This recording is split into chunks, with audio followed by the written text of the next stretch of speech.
Exclusive TV Sports Special Presentation. Vienna 77. The World Hockey Championships pitting the Soviet Union, West Germany, Sweden, Finland, Czechoslovakia, the USA, Romania, and Canada in a battle for world hockey supremacy. Vienna 77, brought to you by Carling O'Keefe Breweries and General Motors of Canada Limited. This is the one the world watches.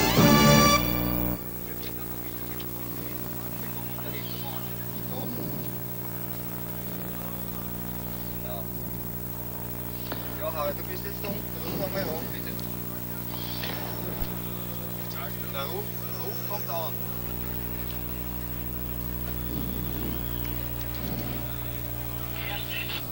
Der Ruf ist angekommen, habe ich gehört. We are experiencing sound difficulties which will be corrected in a few moments. Ja, ihr ruft runter, ja?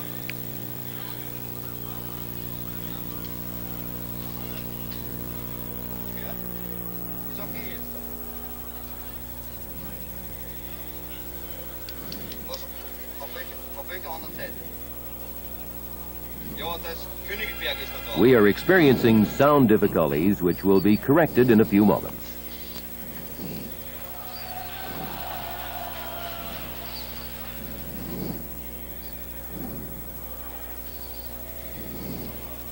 Das war aber immer schon von Anfang an so.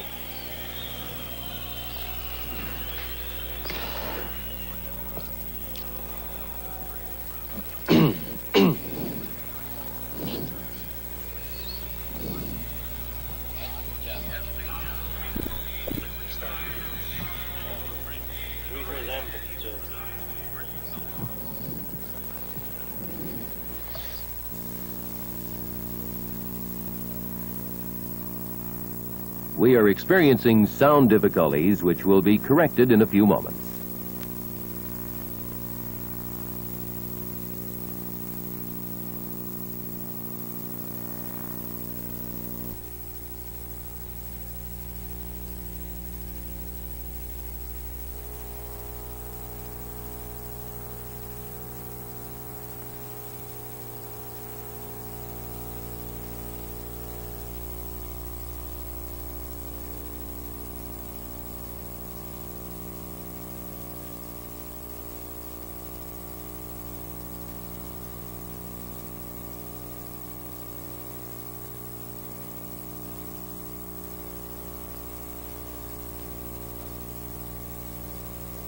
We are experiencing sound difficulties which will be corrected in a few moments.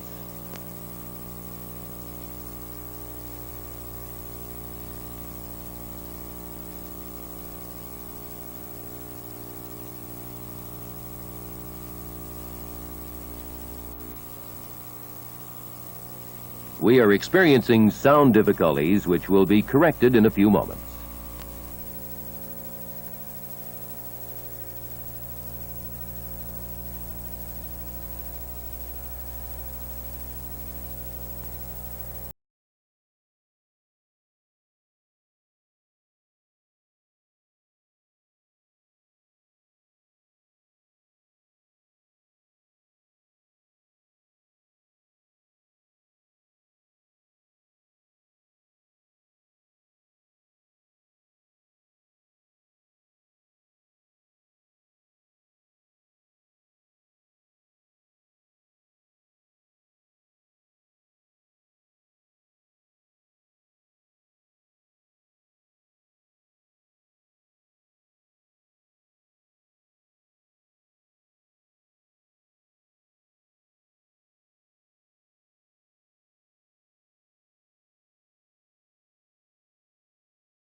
Pontiac wants to put a little sizzle into your life. Because with the right car in your hands, the act of driving can be one of the truly pleasant things you do each day. While designing cars for an ever-changing world, Pontiac hasn't forgotten their obligation to bring you automobiles that incorporate the comforts and qualities you desire without compromising design. That's what we refer to as sizzle. Pontiac sizzle, the distinctive Pontiac touch. Ask your Pontiac dealer to show you some. It comes in the Grand Prix, Firebird, Sunbird, Le Mans Sport Coupe, and the all-new family-size Parisienne.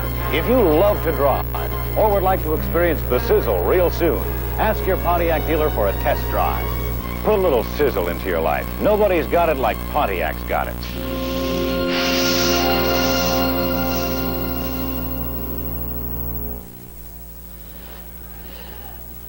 At the Stad Hall in Vienna, Bernie Pascal, along with Tom Watt, Bill Stevenson, and Johnny Esau, the two teams have made their arrival on the ice.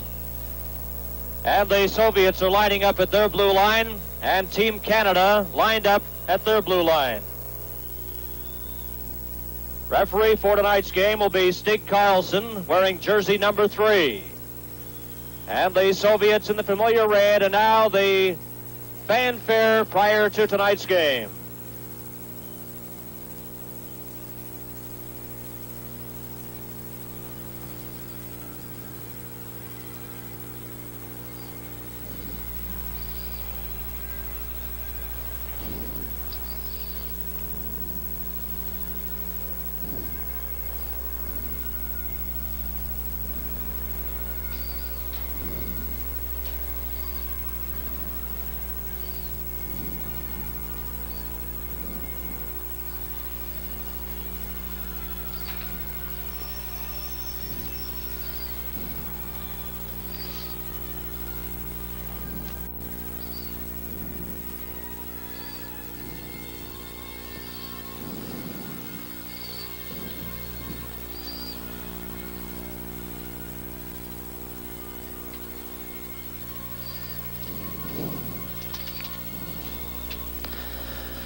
Now the traditional exchange of flags. Number 13 of the Soviet Union is Mikhailov, and the captain of Team Canada, Phil Esposito, at center ice with Mikhailov. We're about set to go for the start of this game between the Soviet Union and Team Canada. This is World Championship Hockey on CTV. I've been driving for Carling O'Keefe now for the last 6 years. Driving a truck doesn't make me an expert on beer, but being around Carling O'Keefe sure has taught me a lot. For instance, this load I'm hauling is the result of a lot of good things. Take the ingredients that go into it. Carling O'Keefe try to buy the best hops, malt, and barley available. Then, too, there are the people who brew our beer. They're proud of their work. And when it comes to brewmasters, guys like Bob are tops. Their word is it. No compromises, no shortcuts. Good beer takes time and attention. They make sure it gets both, and plenty of it. Me, I just make sure that whatever brand of Carling O'Keefe beer you buy, it gets to you fresh. It all comes down to one thing. The best to you from the people at Carling O'Keefe.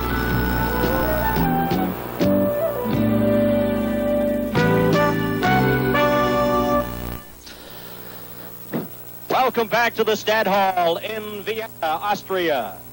In goal for the Soviet Union, Vladislav Tretiak, and Jim Rutherford, the starting goaltender for Team Canada. Phil Esposito at center ice takes the face-off against Petrov. And Team Canada gets it. It's knocked down. Going after it is Mikhailov, number 13. But Pronovo slapped it outside the line, and it's knocked in again, offside. The call by Nico Toman, the linesman number 11 from Holland. The crowd has come alive here, Bernie. A lot of the fans here are cheering for Team Canada. I see a group of Swedish fans who are all yelling for Canada because Canada was helping them out this afternoon in their game with Finland. Dusap, number 2, slaps at the puck. It goes into the Team Canada zone. Dennis Kearns in front of his own goal. Passes it on the left side to Greg Smith. Here's a break for Canada. Shot! And Tretiak stops it, but it's offside. The shot was taken by Ralph Klassen, but offside. And Tom, you look at the Soviets, they have many pluses. And one definite plus is experience in international hockey. Well, here's the line of Petrov, Mikhailov, and Karlamov. They've been together for 8 years, Bernie. They're great hockey players, and they played together a long time, a very experienced group. And the puck is slapped out to center ice. No score, where he played just 30 seconds in the opening period. Going behind his own goal is Gusev, number 2. The puck gets away from him. That shot, and Klassen let it go. Tretiak deflected it. Puck is cleared up over the glass and out of play. And a look at the Team Canada bench. Trainer Rick Noonan in the red jacket from the University of British Columbia. Bill Waters in the blazer at the end of the bench, assistant general manager. The face-off will be to Tretiak's left, just inside the Soviet blue line. Pierre LaRouche, number 16, at center now for this face-off. Slaps it over to Vale, and he's taken out of the play by Babanov. Babanov clears it up on the left side. A chance for Shadrin. He goes after the loose puck and is checked, and Rutherford out of the net, off the boards, and the puck is cleared to Paymon. Paymon can't get out. Here's a chance for Maltsev in front, and it just goes wide of the Team Canada net. Dropped back. Babanov at the point, tries to get it. Cleared in front. Soviet player Maltsev had it bounce away from him, and Luchenko just clears it to center ice to Yakashev. Up on the right side, going over the line is Maltsev. Into the corner, and he's squeezed out of the play by Phil Russell. Russell is number 23. Puck in behind the Team Canada net. Russell brings it out up on the right side, coming to center ice, and he backhands it right to Tretiak, and he smothers the puck and holds on for a whistle. One thing that might be unfamiliar to Canadian fans, Bernie, is the fact that Team Canada, every one of the players is forced in international competition here, the World's Championships, to wear helmets, and we're not used to seeing them all with helmets, but it's a rule we had to work with. So all of the players, they're a little unfamiliar with wearing the helmets, but they must wear them in this tournament. And we played 1 minute and 35 seconds in the opening period. There's no score. The puck is back to the line, kept in by Vadnais, and his shot just missed the net. Team Canada in the Soviet zone. The puck is slapped along the boards. McAdam gets it, clears it in front, and the Soviets break back. Coming out on the left side is number 8. That's Kapustin. Over the line, fires the shot. Rutherford holds it against the meshing. And we'll see the Soviets, Tom, in units of 5, and they change quite frequently, and it's pretty well all the time units of 5 on the changes. Yes, not only do they go on the same rotation, but the same defense combinations always play with the same forward line. Shots on goal up to this point. Canada has outshot the Soviets 2-0, but there is no score. Both teams are at full strength. The puck taken by Dallas Smith. Backhands it into the Soviet corner. Vasiliev, number 6, lost it. Team Canada up with it. McAdam lets it go. That went sailing in front of the net. Puck is overskated. Here's McAdam in the corner for Canada, and he's checked. Referee tonight, number 3, is Stig Karlsson. Dallas Smith's weak shot is knocked down, and the Soviets come back. Balderas, number 26, over the line, and his shot goes sailing over the Team Canada net. McAdam tries to get the puck loose. He falls. Kept inside the Team Canada line, finally held against the boards, then slapped down the ice into the Soviet zone. And going back is Pervukin, but it's over 3 lines, and it's icing against Team Canada. Well, there we see the Soviet coach Boris Kalagin and the trainer as the Soviets players come to the bench. They have 3 coaches with their team, Kalagin being the head coach, with Loktev being one of his assistants, an old Soviet hockey player. Back to the live action. The puck is cleared back to the line. There's a shot, and Rutherford steers that into the corner. Soviet player number 13, Mikhailov, is checked. Harlamov, number 17, as the Team Canada player tied up. Walt McKechnie went after the puck, and it's cleared over to Sagankov. Sagankov slaps it off the boards. Going in after it is Petrov, number 16. But Karel Vadnais gets there first. Clears it in behind the net. Greg Smith then slaps it over to Rod Gilbert. Puck is back to the line. There's a shot, and Rutherford juggles it, and the puck goes loose. McKechnie, number 11, checked by Harlamov. Soviets keep the pressure on. Into the corner, and it's intercepted by Greg Smith as he stole the puck from Petrov. No score. We're in the first period. Soviets keep it in. Gusev shot, and Rutherford this time holds on for the face-off. Well, Bernie, Johnny Wilson is using his fourth line. He had Raj Gilbert, Walt McKechnie, and he's moved Rick Hampton up, who is normally a defenseman, although he has experience as a forward, but he's played defense in most of the previous games, using the fourth line, trying to get the fresh legs against this Soviet hockey club. Face-off will be to Jim Rutherford's right. Both teams are at full strength. Phil Esposito, number 77, will take this face-off against number 19, Shadrin. And the puck goes to Dennis Kearns in behind his own goal. Over to Russell. Russell tries to get it out. It's stolen by Maltsev at the side. And Yakashev just had it knocked off his stick. Phil Russell inside his own blue line. Clears it off the boards into the Soviet zone. Pronovo goes in after it. And there's a whistle. This is World Championship Hockey on CTV. You're a kind of beer, you're a great tasting beer. Say O.B. when the gang is all here. You're the beer we praise, the one we raise, when good fun and good friends are near. You're our frosty mug, you're a little fragile. It's O.B. for you and me. Just say O.B. for a fresh kind of pleasure. O.B. and just say O.B. And from the face-off, the puck is taken back to Phil Russell. A pass up on the right side. Over the line, Esposito is robbed by Tretiak. Esposito deflected that shot, but Tretiak robbed him. There's no score. Bobanov over to Luchenko. Pronovo checks him, and Pronovo falls. And he covers up the puck long enough for a whistle.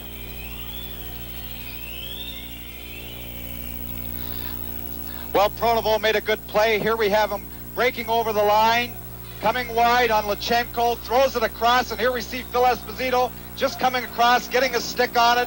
Tretiak goes down, gets a piece of it, stops the puck as it goes wide of the net, but a close call for Phil Esposito. We've played 4 minutes and 45 seconds. In the opening period, there's no score. Pierre LaRouche out there at center now, clears the puck over to Eric Vale, and Rod Gilbert was checked. Or that's Wilf Paymont.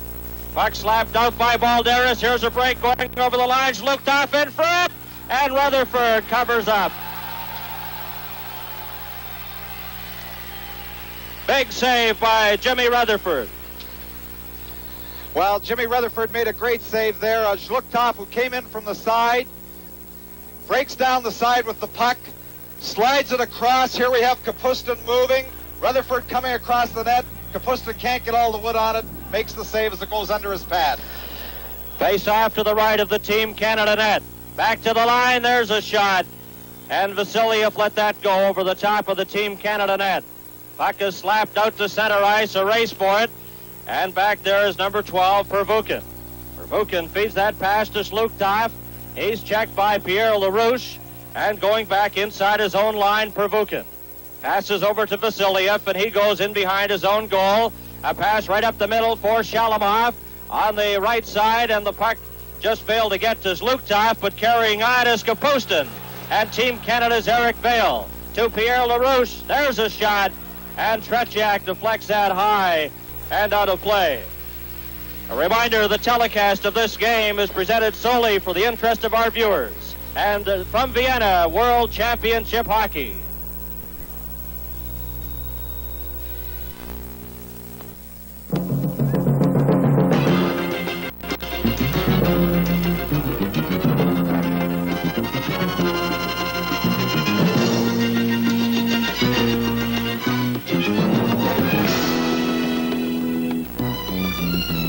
This painting, it's a fake. For some people, only the original will do. Chevrolet Monte Carlo. The original. No score here at the Stad Hall in Vienna, and we hope you're enjoying this telecast, presented solely for the interest of our viewers, under copyright of Arthur Harnett Enterprises Limited. Any use of this telecast without express written consent is strictly prohibited. Puck is cleared back to the line. Sagankov's shot is just wide. It goes into the far corner. Gusev slaps it in, and the puck is taken by Valery Harlamov. Harlamov is taken out of the play. The puck is back to Gusev. Soviets in front. Harlamov couldn't get the puck, and Team Canada comes back. Cleared over on the left side. McAdam goes after it. Merrick goes in to help out. Passes in front to Ellis. Comes back. There's a shot. And it's knocked down. Ellis gets another shot. And Tretiak pulls that out of the air and holds on. Well, Bernie, this is the best I think Team Canada's played since they've been in Europe in the previous 5 games that we've seen. They've been a little flat. They haven't looked sharp, but they're giving it the big effort tonight. And really, we're out shooting at this point 5-4, and we've had 2 very good opportunities on Tretiak, who's come up with some big saves. And we have 13 minutes and 42 seconds remaining in the opening period. No score. Both teams are still at full strength. Out there, number 13, Mikhailov, had the puck bounce off his helmet, and he goes to the bench right away as the Soviets break in again. Carrying the puck is Petrov. Drops it back to Valery Harlamov, his shot, and that just missed the net. Soviets inside the Team Canada line. Back to Vasiliev, and he lets one go sizzling wide. On the far side, Gusev's shot misses the net. In behind goes Petrov. He's checked. Maltsev helps out. And Team Canada defenseman goes over, knocks him against the boards. That's Greg Smith. He falls. Harlamov tries to get the puck, knocks it with his skates, and taken out of the play. The puck is knocked back, though. Petrov, number 16, let a weak shot go. Dennis Kearns puts it right onto the stick of Harlamov, but he's tied up. Keeping it in is Sagankov, and his shot is knocked down in front. Valery Harlamov, number 17, clears it, and that shot just missed the net as it bounced away from Maltsev. He gets the puck again to Harlamov in front, and Team Canada comes back. Al McAdam got to center and then couldn't control the puck. Greg Smith will try now. Smith going in with Rod Gilbert. Gilbert is number 7. Out to center ice, the puck over to Carl Vatney, ahead to number 2, Rick Hampton, who's out on left wing. And Tom, that's a bit of a surprise with Hampton, the defenseman, moved up on left wing on this line with Rod Gilbert and McKechnie. Well, again, this is the second time that line's been out there, and Johnny Wilson, I guess, is going to continue his plan throughout the game to use that 4th line, giving everybody as much rest as they can, going all out for short periods of time on that ice. And the training staff attending to Mikhailov at the Soviet bench after he stopped that shot on the forehead. Bobanov in behind his own goal, checked by McKechnie. In to help out was Gilbert, but Bobanov has the puck again up on the right side, intended for Maltsev, too far for him, and it's icing against the Soviet Union. And we've played 8 minutes and 1 second here in the opening period, and there's no score. Face-off comes back to Tretiak's right, and they continue to work on Mikhailov. Well, the Soviets here are putting the patch over Mikhailov's eye. It looks like they have a little bit of a butterfly there, not stitching him up on the bench.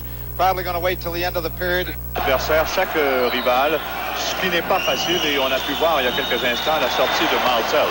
Et là, Gilbert qui renvoie le tir. Hampton a raté une chance inouïe. McKechnie dans le coin, épreuve de force avec Babinov, rondelle libre, un beau relais vers Russell, et Russell, quel bévue, a renvoyé le disque au centre. Hampton maintenant tente de faire une passe, n'est non réussi, et là, McKechnie vers Gilbert, arrêt de Tretiak, rondelle libre, lancé, qui rate le peu.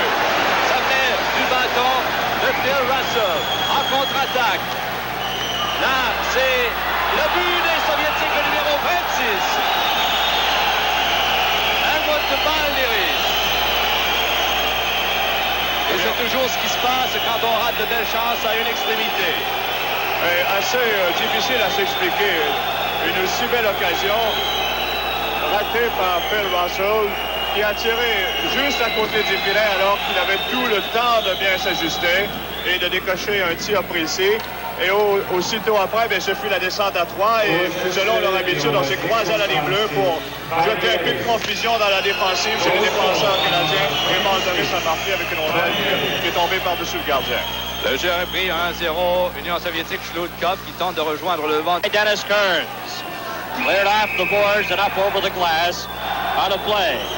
Balderis, the goal scorer from Yakushev.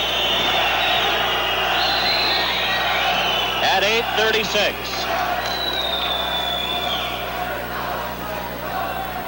I understand we've been having transmission problems with our French feed being carried momentarily on the English network of CTV, but I think now we have that problem rectified, as you can appreciate, with many telecast originating from the Stad Hall going to several countries, there could be several problems. Puck is taken in over the line. Kern slaps it out to center ice. And the Soviet Union, on a goal by Balderas, are leading 1-0. Puck is over the line again. That shot from Kapustin missed the Team Canada net. Slapped out by Ralph Klassen to Phil Esposito. He tried to feed Pronovo. And the Soviets break it up. Over to Balderas. He's knocked against the boards and the puck inside the Soviet line. And back for it is Vasiliev, number 6. A lead pass. On the left wing goes Luktov. And the puck was stolen from him by Dennis Kearns. Kearns, a lead pass for Phil Esposito. Esposito to the Soviet line and over, going in with Pronovo. And they're forced to go back onside as the puck was knocked over the blue line. Carried on this time by Vatne. Right to Vasiliev. And number 6 of the Soviet Union, Vasiliev, clears at the center. Brought right back in again by Vatne. He was taken out of the play. And the puck cleared down the ice right towards goaltender Rutherford and through the crease, so there's no icing. Greg Smith slaps it off the boards.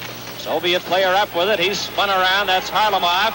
Here's Greg Smith, spun around, and he loses the puck. And Team Canada gets it again. Paymon up on the left side, too far for Esposito. And back for it is Vasiliev. Inside the Soviet side of center, a pass on the right wing. Petrov to the line and over. Pass in front, and just failing to get a stick on it was Mikhailov. Vatne in the corner, watched by Harlamov. The Soviets won and Team Canada nothing. Vale clears it outside the line. LaRouche on the far side to Paymont, back to LaRouche. And Harlamov broke that up. Harlamov brings it back. A pass on the left side. Stopped at center by LaRouche, ahead to Paymont. He runs into Gusev. Vatne gives it to Pierre LaRouche. He lost it. Coming back over the line is Mikhailov. Drops it. There's a shot. And it deflected off Vatne. And they score on the rebound. Well, that was just tough luck. The puck was shot over top of the net. It hit behind Jimmy Rutherford. Took a bounce off the glass, which incidentally is quite alive here. Here we have the Soviet player dropping the puck to Petrov. Petrov lets the shot go. It deflects over top of the net. Here we see the puck bouncing back over top of the net. Harlamov standing right in front.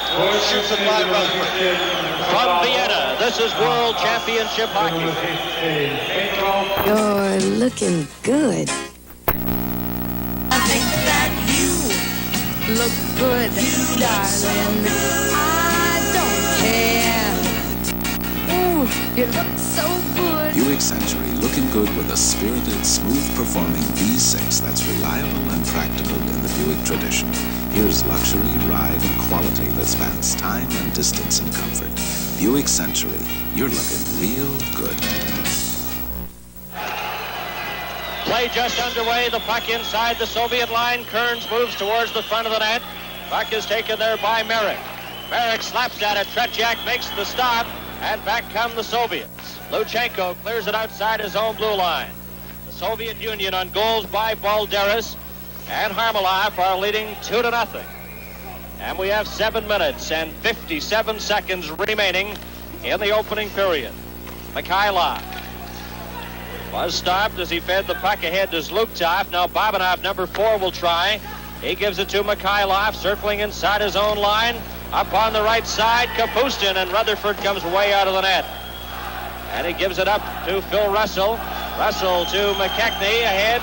Over the line goes Rod Gilbert to Rick Hampton. And Hampton's knocked off the play. The puck is cleared over the glass by Vatne and out of play. Team Canada bench, the third game for Team Canada in the World Hockey Championships.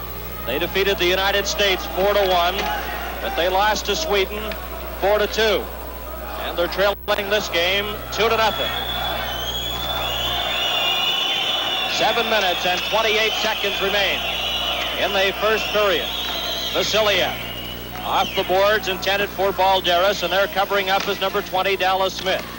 Dallas Smith clears it into the Soviet zone. Going back in behind his own net forward is Pervukin. Pervukin, number 12, a pass up on the left side. The Soviets come back. Balderas had it knocked away from him as Dallas Smith inside his own blue line to center. Dallas Smith, as both teams are at full strength. Vasiliev, number 6. Puck cleared over onto this wing. Race for it. Team Canada player Hampton runs into Pervukin. Puck is taken over the Team Canada line by number 26, Balderas, but he was stopped. McKechnie takes a swing at Slukta. Vadnais off the boards to Rod Gilbert. Gilbert to Hampton. Too hard of a pass for him, and it goes sailing down the ice with Valery Vasiliev, number 6, coming back for the Soviet Union. Up on the right wing to Balderas. Watched by Klassen. Knocked off stride, and the puck is taken by Phil Esposito. 6 minutes and 18 seconds remaining in the opening period. The Soviet Union leading 2-0. Here's Klassen, and he lets a shot go that's wide. Into the corner goes Pronovo. He's checked back to the line, and Dennis Kearns runs into the Soviet player Gusev. The puck is cleared out to center. Here's a 2-on-1 break for the Soviet Union. Mikhailov to Harlamov. Harlamov gets set, shoots. Rutherford stops it. Mikhailov tried to get the rebound, and he was checked. And under the puck is the team, or covering up the Team Canada player Pronovo. From Vienna, this is World Championship Hockey. You're all kind of beer. You're a great tasting beer. Say oh be when the gang is all here. That's your Vienna. You're the beer we praise, the one we raise when good fun and good friends are near. That's your Vienna. Just say oh be for a fresh kind of pleasure. Oh Vienna, you just say oh be. Injured player John Pronovo just shaken up a little on that last play behind the Team Canada net, but he goes over to the bench under his own steam. Face-off will be to the right of Rutherford. Number 16 for the Soviet Union, Petrov. Got the draw, but covering up is Dennis Kearns, who goes in behind his own goal for Canada. The Soviet Union leading Team Canada 2-0. The puck is cleared to the Soviet line, but it's offside as Ron Ellis took the pass. Well, Bernie, Team Canada has done a better job of checking and staying out of the penalty box than they have in previous hockey games. It hurt them badly against Sweden the other evening when they took a lot of foolish penalties, especially when they went down 3-0 early in the hockey game. But so far, there hasn't been a penalty called in the game, and we have 5 minutes and 38 seconds remaining. So we've stayed out of the box tonight.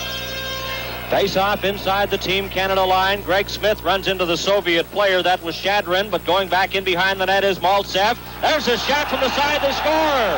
Yakashev tapped it in as he was covered by Greg Smith, but somehow got his stick on the puck at the side of the net. Well, Maltsev really did all the work for that goal. Here we see Maltsev in the corner, moving right around the net, takes his time, throws it right out in front. Here we have Yakashev.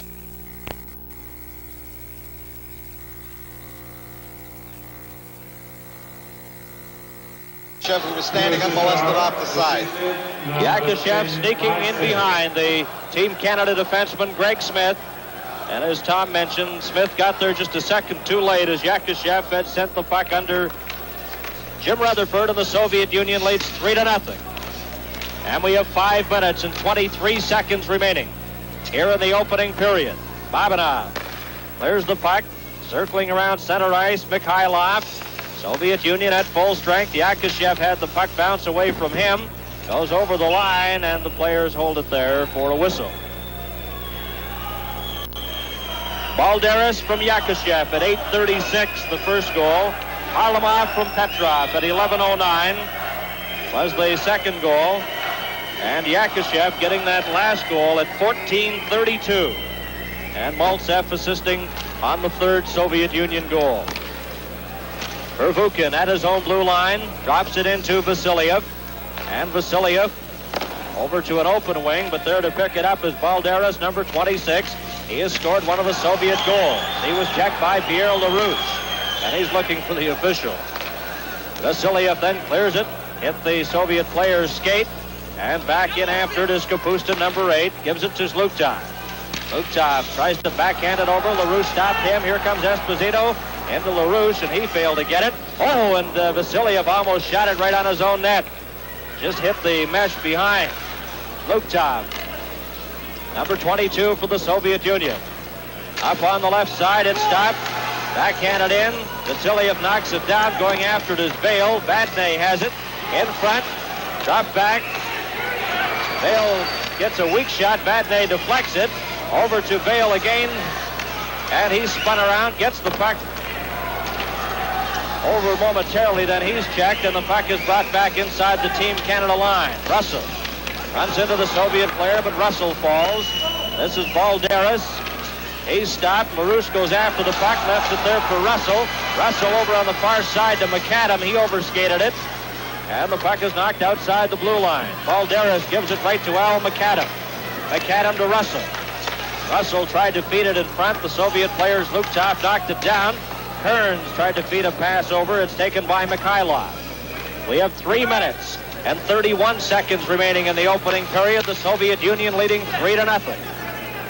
Vladimir Petrov inside his own blue line, drops it back to Vasiliev. Knocked out to center ice, stopped inside the Team Canada line, and Canada coming back, led by Merrick. Merrick, number 12, over the line, drops it over to McAdam. McAdam is checked by Mikhailov, still has it, drops it into the corner, pass in front, intercepted by the Soviets. And number 16, Petrov, tried to get that puck ahead to Mikhailov, but it was icing against the Soviets. From Vienna, this is World Championship Hockey. 1977 Chevy Nova. See what 15 years of refining can do for a compact car. An efficient 250 L6 engine, double panel construction, full foam seats for 6 people, for fighting rust and corrosion, ideas like inner fenders, and more. How much more? Ask one of the 25,000 Canadians who bought a Nova last year. They know. Boy, do they know.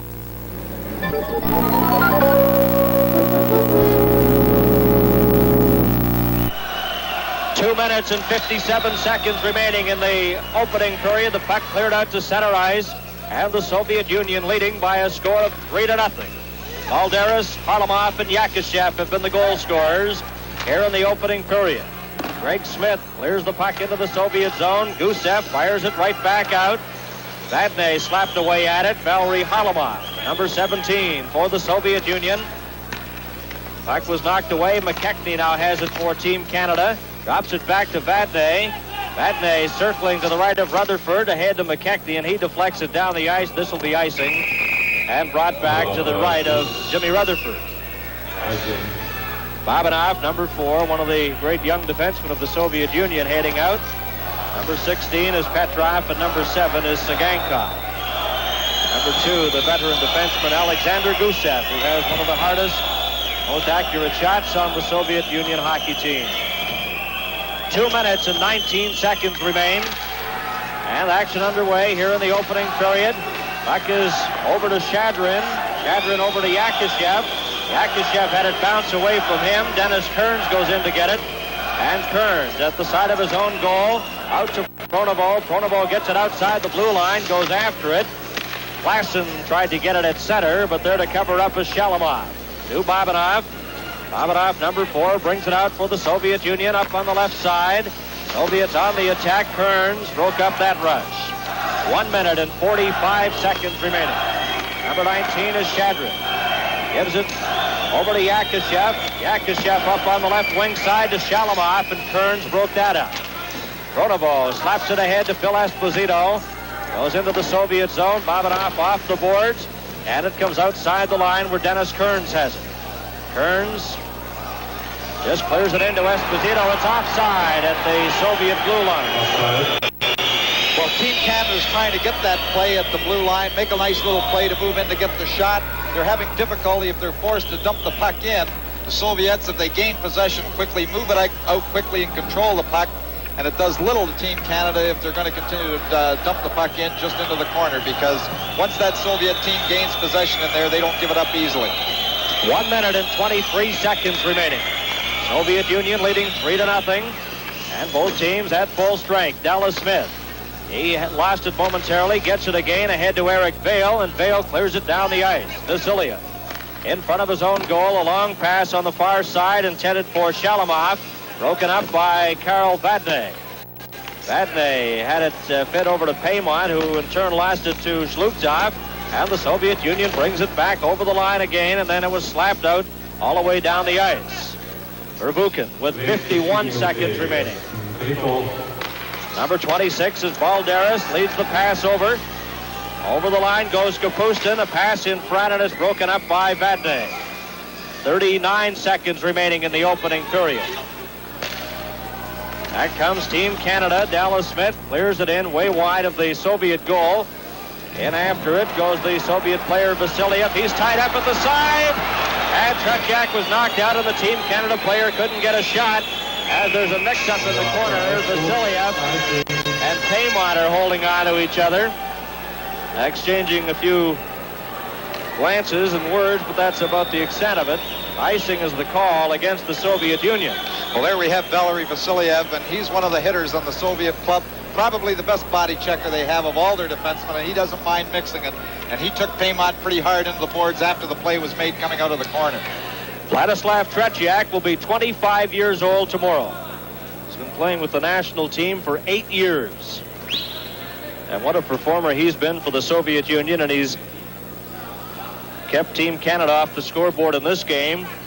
Up to this point, with 20 seconds to go, it's 3-0 for the Soviets. Esposito will take this face-off against Petrov. It's dropped back to the line. There's a shot, and Tretiak holds on with 15 seconds remaining.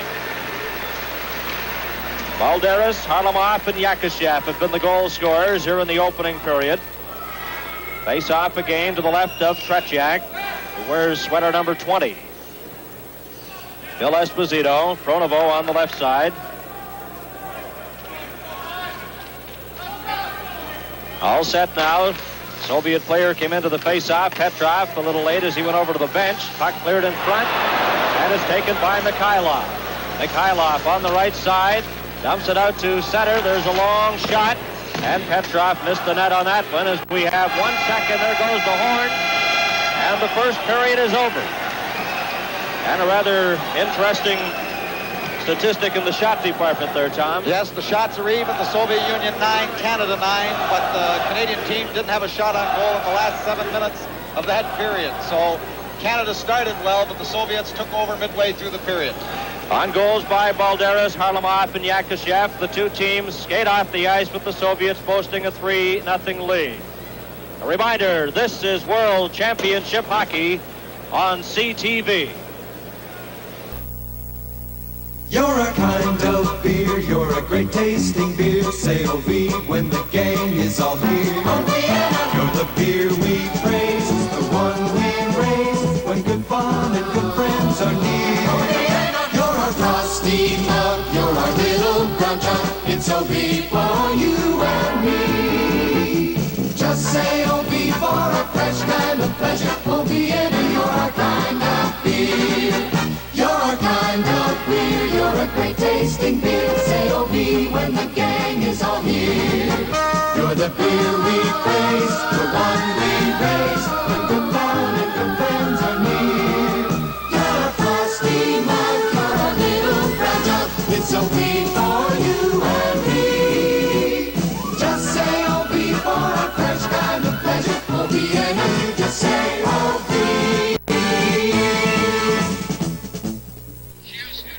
We've seen it happen so many times where the Canadian team will get that pep talk before. They'll come out all fired up. They'll go out there, check, and double check. They'll keep that pressure on down the Russian end. And all of a sudden, the Russians are ahead 1-0, and then 2-0. And now, as it turns out, this period, Bill, 3-0. It's a tough combination to beat. Well, John, what's happening is what has been happening previously in this tournament. That's the fact that the Canadian squad has the chances, but they can't put the puck in the net. They should have had at least one goal out there. The shooting is not good, and they're about a half a step behind the Russians, too. Okay, we're going to have an opportunity to talk more about the game, about some of the technical aspects of it. We're going to meet some of the people involved in the formation of Team Canada 77 and those people who helped make it alive. But, you know, one thing we have enjoyed is the pleasantries of Vienna. And, Bill, you were fortunate enough to take a grand tour of the city. How about taking all Canadian fans on that tour with you? All right. It's a magnificent city. So join us as we take a look at Vienna. Our short tour of Vienna, as a matter of fact, because it would take hours and hours to take you all the way through it. But this is part of Vienna, and I think you'll enjoy it.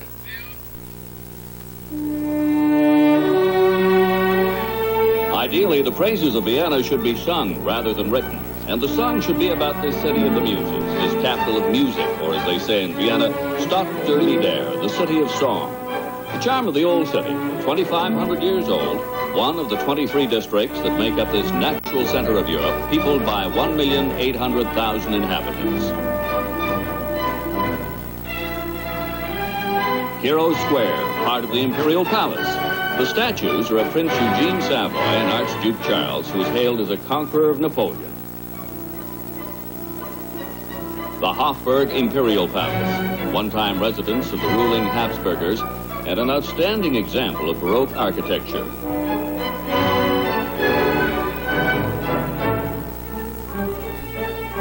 Yes, spring is in Vienna almost 2 months ahead of most parts of Canada.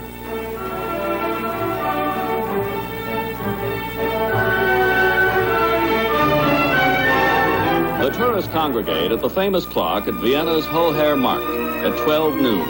They stand in awe as the life-size figures representing kings and emperors of Austria go on parade. It was built in the 1500s.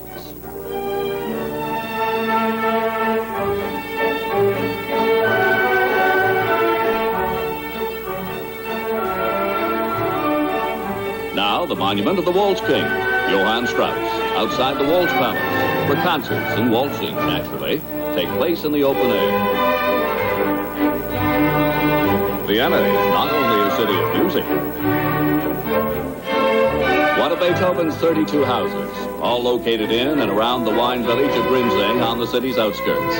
Nearly deaf, Beethoven played his piano so loudly he was forced by his neighbors into making most of his moves.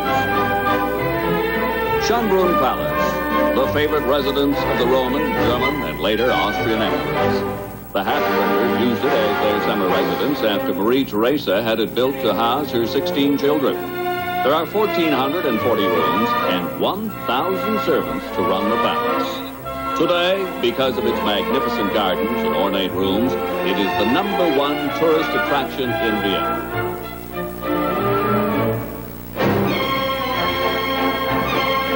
The Viennese feel that their city and its music will soften the heart of the most hard-boiled cynic or sophisticated cosmopolitan. And we at CTV agree most wholeheartedly. And as the Viennese say, we should sing about Vienna. So, Johnny, off Wiedersehen. Bill, that was only a part of this gorgeous city, and hopefully we're going to get a chance to take the trip around before the series is over. We'd like to see the Blue Danube. We would like to see the Opera House, St. Stephen's. Oh, many more. Magnificent. Well, this is World Championship Hockey on CTV. We've got Vega, Chevette, and Nova now going for you. Going for you. Monza, Camaro, Corvette, all going for you. Just take a look at all our Chevy small cars, and we'll bet You'll want to get a little Chevy going for you. we've got Vega, Chevette, and Nova now going for you. Going for you. The economy's right there, just going for you. Going for you. And all the spirit you can get, you'll find in Monza, Camaro, Corvette. Come on and get a little Chevy going for you. We've got Vega, Chevette, and Nova now going for you. Monza, Camaro, Corvette, all going for you. Just take a look at all our Chevy small cars, and we'll bet You wanna get a little Chevy going for you. Get a little Chevy. Get a little Chevy. Get a little Chevy. Now I'd like to welcome to Vienna Mr. Rod McGuinness, the president of Carling O'Keefe Canada Limited. And we would like to thank you on behalf of all sports fans across Canada for the support you and Carling O'Keefe have given, not just to Team Canada 77, but last year for Canada Cup and all your associations. Thank you very much, Johnny. It's a pleasure on behalf of Carling O'Keefe to add our support in whatever way possible. We know that it's a large undertaking. It takes a lot to make a show like this work, and all we're here to do is help. Well, we're down for the moment, but I think you're looking upon this as a long-term association. Just I hope so. Very much so, Johnny. Last year, I think you could say, was the start of a long association, hopefully, with Carling O'Keefe and international hockey. We feel that hockey has matured now to such a point that all of the world and Canada are interested in this kind of competition, and we hope to participate in it for a long time in the future. You know, the problems facing Team Canada, or a team of this magnitude, are difficult, and we need that kind of help. And I'd like to say not only that help, but the fact that you've made Canadians feel so at home and well known, especially with your press liaison service here in Vienna. It has been well received, and people do thank you for it. Well, thank you very much, Johnny. It is our pleasure. We know that there's an awful lot more to a tournament than simply parachuting a hockey team in. There's a lot of work goes behind it, and if someone doesn't do it, the job doesn't get done. We're glad to participate. Well, I know the hockey people thank you. They you know that because you're with them. What's the reaction from the man on the street, the people, the real hockey fans, the guy who buys the tickets? Well, interestingly enough, in the brief time I've had in walking through the streets of Vienna, I've found that so many people say to you, Canada. They look and see that maple leaf. They look and see that maple leaf. That's correct. Well, that's wonderful. I'm glad. And we're very pleased with the reception. Okay, thank you very much for dropping by, Rod McGinnis. And this is World Championship Hockey on CTV. You're a kind of beer, you're a great tasting beer. Say OV when the gang is all here. You're the beer we praise, the one we raise when good fun and good friends are near. You're our frosty mug, you're our little brown jug. It's OV for you and me. Just say OV for a fresh kind of pleasure. OV and you're our kind of beer. You're our kind of beer, you're a great tasting beer. Say OV when the gang is all here. You're the beer we praise, the one we raise, when good fun and good friends are near. You're a frosty mug, you're a little brown jug. It's OV for you and me. Just say OV for a fresh kind of pleasure. OV and you just say OV.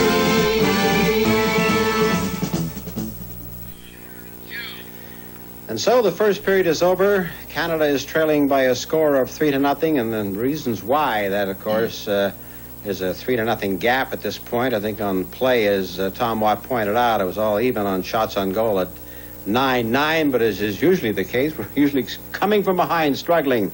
And let's go meet Bill again with his guest, Don Lever, and find out one of the 2 or 3 or 4 of the reasons why it happened, Bill. Well, Don, first of all, I know you're disappointed at not playing. You were a good goal scorer with Vancouver Canucks, and obviously one of the problems with this club is not just checking, which they thought would be the problem. They're not scoring goals. Yeah, they've had very bad luck. The Swedish game in tonight, Esposito missed that first goal, first chance, and Trechak's made a couple big saves, but definitely haven't been scoring. But I don't think we've been getting the bounces here. Well, it's all right to say I've been getting the bounces down, but, the club just has not been shooting that well. It doesn't seem to be anything. Well, it's, they seem to be under a lot of pressure here. They're worried about what's going on back home, what the public is thinking of them, and, there's just, they've been behind the 8 ball since they got over here, and I think they're just really finding the pressures too much over here. Do you think they've got any chance to come back in this game, being down as they are now, 3-0 down? Well, you never give up, and I'm certainly, if I was there or any one of us were there, you'd never give up. Hopefully we'll get a few breaks, and if we can chip away and get one, and they don't get any, get 1 or 2, we can be back in the ballgame. Well, you say chip away. Do you have to start playing or keep playing type defensive hockey, or do you have to be behind 3-0 now, open up and just let her go? Either get back in this hockey game or lose 6 or 7-0. You can't open up against the Russians because they're a skating hockey club, and what you don't want to do with them is try and, skate with them. You have to take the body and interfere with them a lot. You start skating and they're going to do things with a puck. So they just have to do the same thing, go up and down, and, a little more body contact, a little more forechecking, I would think. Okay, well, thank you very much, Don Lever. We'll be back to you just a little later, but let's go upstairs now to Tom and Bernie. Okay, Bill, the opening goal was scored by Balderas, and Tom, we look at a couple of the scoring highlights in that opening period. Well, here's Alexander Yakashev. He comes down, cuts across the middle. He could give the puck to Shadron, but he throws it to Balderas on his forehand. And actually, Jimmy Rutherford got a piece of that puck, but it went up over top and into the net. Here we have the second goal. Petrov's shot, it was really unfortunate, it was deflected over the net, and we see Harlamov standing off the side, and he just jams it by Rutherford. But that was unfortunate because Team Canada was playing well at that point. The puck going over the net. The back glass here is very alive. The puck came back over top of Jimmy Rutherford's shoulder and just landed right on top of the stick. Here we have again one of the greatest hockey players. Well, here we're seeing the second shot. Petrov, again, there's the deflection over the net. Bounds off the glass. There it is, coming right on the side. You'll never get an easier goal than that. That was 11:09 of the second period, and Yakushev scored on this play. Here's Maltsev. The Canadian defense was sleeping a little bit. Throws it right across the front.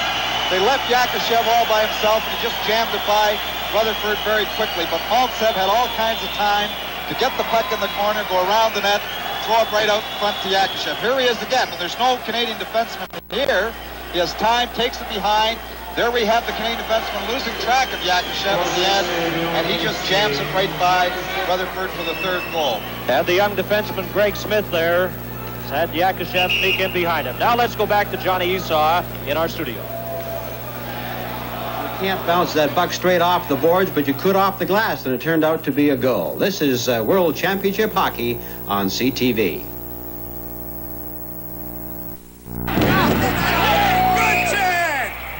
Charging. There was no charge. Charging. No charge checking.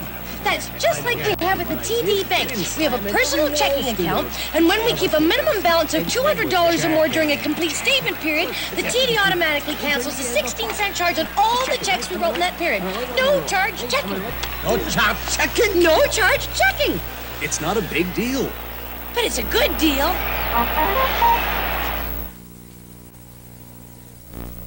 Ever wonder why Planters mixed nuts cost more than a bargain brand? Let me show you.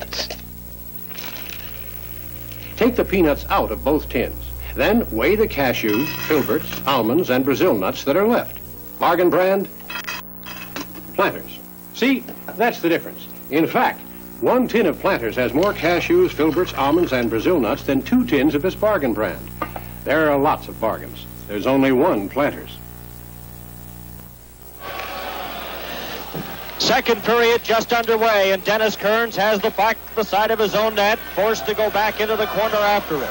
The Soviet Union leading 3-0. Both teams start the second period at full strength. We have not had a penalty in the game so far. In behind the net goes Smith.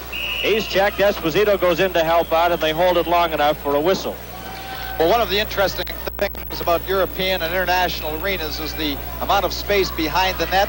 13 feet from the goal line to the backboards, and that gives a lot of room for defensemen to handle the puck, and they throw it against the boards. The Soviets do a very good job throwing it from side to side. That extra 3 feet gives you a lot of room to move that puck behind the net. Pierre LaRouche will take this face-off against Shadrin, number 19. Puck is knocked back. Yakushev is spun around by Paymont, and Badney has the puck. He stops. Shadrin gets it again for the Soviet Union. Yakushev into the corner. Bumps with Badney. Maltsev feeds it in front to Shadrin. Back to the line to Luchenko. Luchenko right in front. Here's a chance. There's a penalty coming up, the first of the game against Team Canada. Puck is cleared up. Bale touches the puck, and the whistle is blown. A charging call against Team Canada. From Vienna, this is World Championship Hockey. You're a kind of beer, you're a great tasting beer. Say oh be when the gang is all here. Oh Vienna, you're the beer we praise, the one we raise when good fun and good friends are near. Oh Vienna, you're a rusty mug, you're a little round jug. It's oh be for you and me. Just say oh be for a fresh kind of pleasure. Oh Vienna, you just say Penalty to Badney for charging at 1 minute and 17 seconds. We get the first opportunity to see the Soviet power play. They're leading 3-0. Puck slapped back to the Team Canada line to Dallas Smith, over to Dennis Kearns, and he clears it off the boards to the Soviet line.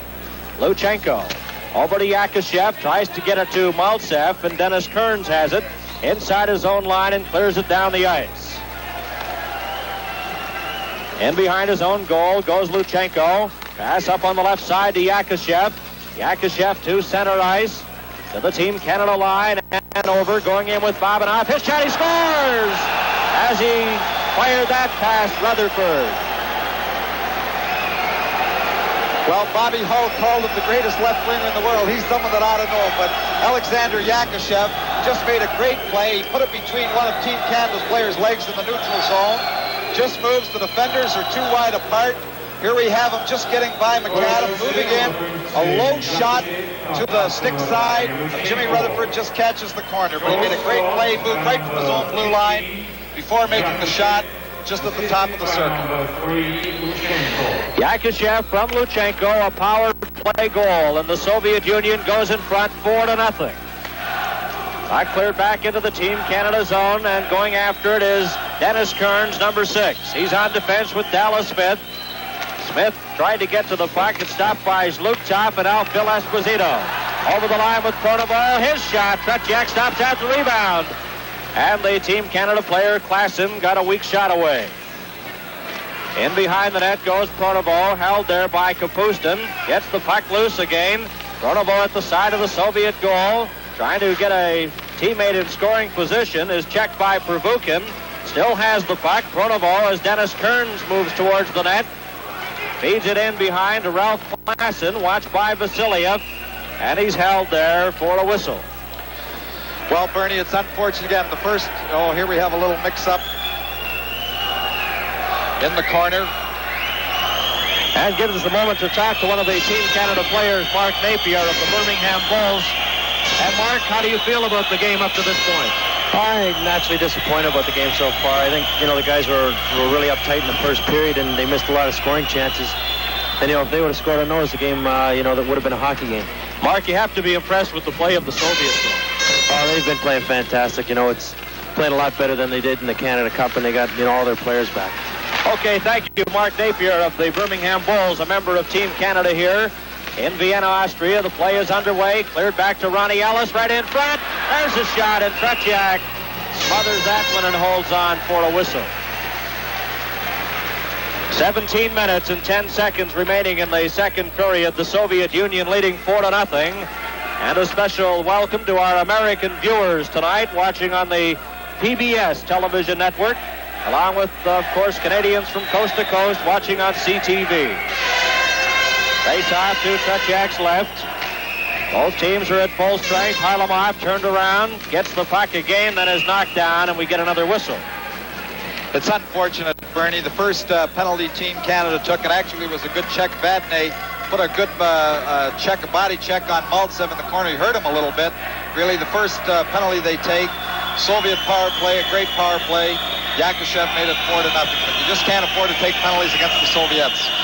Wayne Merrick out there at center for Team Canada. Lost the draw. The puck is kept in by Vadnais to Ellis. Ellis backhands it into the corner. McAdam has it. McAdam trying to pass it back to the line. He's stopped. Puck is finally taken by Vadnais. And over on the far side comes Mikhailov. The lead pass to Zagankov. And he's stopped.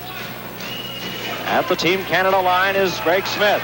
Smith brings it over the Soviet line. Watched by Zagankov. Into the corner he goes. Still has the puck. Dumps it into the corner. Comes around now to Ronnie Ellis. Ellis right in front, and that shot deflected as the Team Canada player Smith broke his stick. Mikhailov, number 13, out to center. Here's a chance for Harlamov.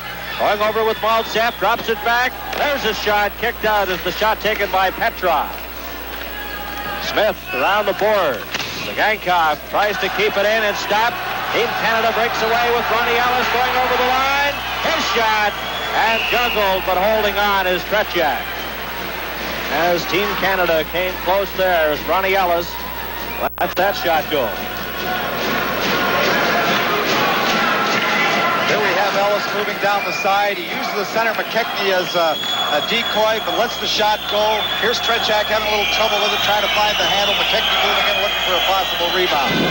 And we played 3 minutes and 58 seconds here in the second period. The Soviets leading 4-0. Face off to Tretiak's left. Maltsev skates into the face-off position before the puck is dropped. Yakushev gets it back after the draw. A lead pass there for Shadrin on the right side. Soviets coming back over the Team Canada line. And the Soviet player Shadrin goes after the puck. Shadrin right in front, knocked out by Dennis Kearns. Puck out to center ice. Team Canada breaks away. Hampton. Hampton gets that, lets it go, and that missed the net. At the Soviet line, it's finally cleared down the ice, and Joe Russell has it in front of Rutherford, gives it to McKechnie. Puck bounces out to center ice, cleared over on the far side. There's Rod Gilbert in the corner, backhands it to Hampton. Hampton number 2 back to Russell, and he's checked. And the Soviets have a 2-on-1 break. Heading towards the goal is Yakashev. Pass over to the side, and Yakashev is bowled over. The puck comes in front. Here's Luchenko with it. Luchenko drops it back. Bobinov gets set. Soviets on the attack, and the puck is cleared outside the line, and they'll be forced to come back outside. Rod Gilbert slapped at Luchenko, and he'll get a penalty as referee Carlson has his arm up. Bobinov with Tretiak on the bench for the extra attacker, and the puck is cleared over the line. Delayed penalty coming up to Team Canada. Soviet net is empty. Tretiak on the bench for the extra man for Vukin. Vukin clears it out to center ice. This is Petrov, and finally touched by Team Canada for a whistle. This is World Championship Hockey on CTV. For years, Pontiac's had a special way with cars. Now, Pontiac brings that special way to a new luxury compact. Pontiac Phoenix. The styling is clean, strong, arresting. Pontiac Phoenix. There's a quiet luxury we think you'll like. Phoenix, the luxury compact that comes from the special way we feel about cars. Pontiac Phoenix, where you want to go. Back to the live action. Team Canada a man short. The puck is taken by Kapustin. Back to Pervukin. Kapustin has it at the side of the Team Canada circle. There's a pass in front. Another shot taken, just goes wide of the Team Canada net. Rutherford tries to get a piece of it. Kapustin has it at the side, drops it over. Soviets on the attack with the power play. Back to the line, Vasiliev got it, then it was cleared off a Team Canada player's skate. Soviet player number 8, Kapustin, was knocked off stride. Comes after the puck again. It's knocked away from him by Klassen, who goes after the puck with Pervukin. Klassen gets to it, drops it in front. There's a chance, and Dallas Smith couldn't get a shot away. Kapustin brings it back for the Soviets. A minute and 10 seconds remaining in Gilbert's penalty. To the Team Canada line, and over goes Kapustin. Knocked against the boards by Vadnais. Klassen has the puck. Zhlukov checks him. Back to the line. Pervukin has the puck inside the Team Canada line. Watched by McAdam and Klassen. Gets it over on the far side. Zhlukov back to the line to Vasiliev. Soviets get set. Fakes a shot. Valderas, number 26. Watched by Dallas Smith in front for Zhlukov. And it's over to Kapustin. Kapustin, number 8.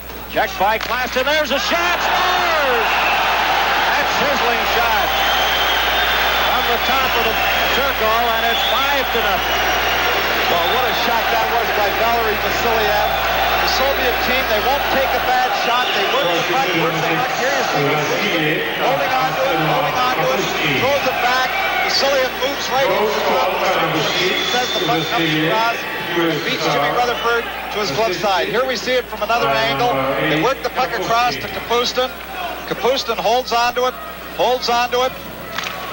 Now here we have Vasiliev moving in. You can just see him out of the top corner of your picture. Lets it go all in one shot. Jimmy Rutherford can't quite find it with his glove, but 2 power play goals for the Soviets on the only 2 Canadian penalties. And it's 5-0 for the Soviet Union. Zagankov clears it into the Team Canada zone, and back in after it is Dennis Kearns. Both teams are back at full strength. Kearns runs into the Soviet player Mikhailov. Mikhailov feeds Harlamov, and Russell checks him. Kearns goes after the puck, can't get to it. There to cover up is Paymont to Russell.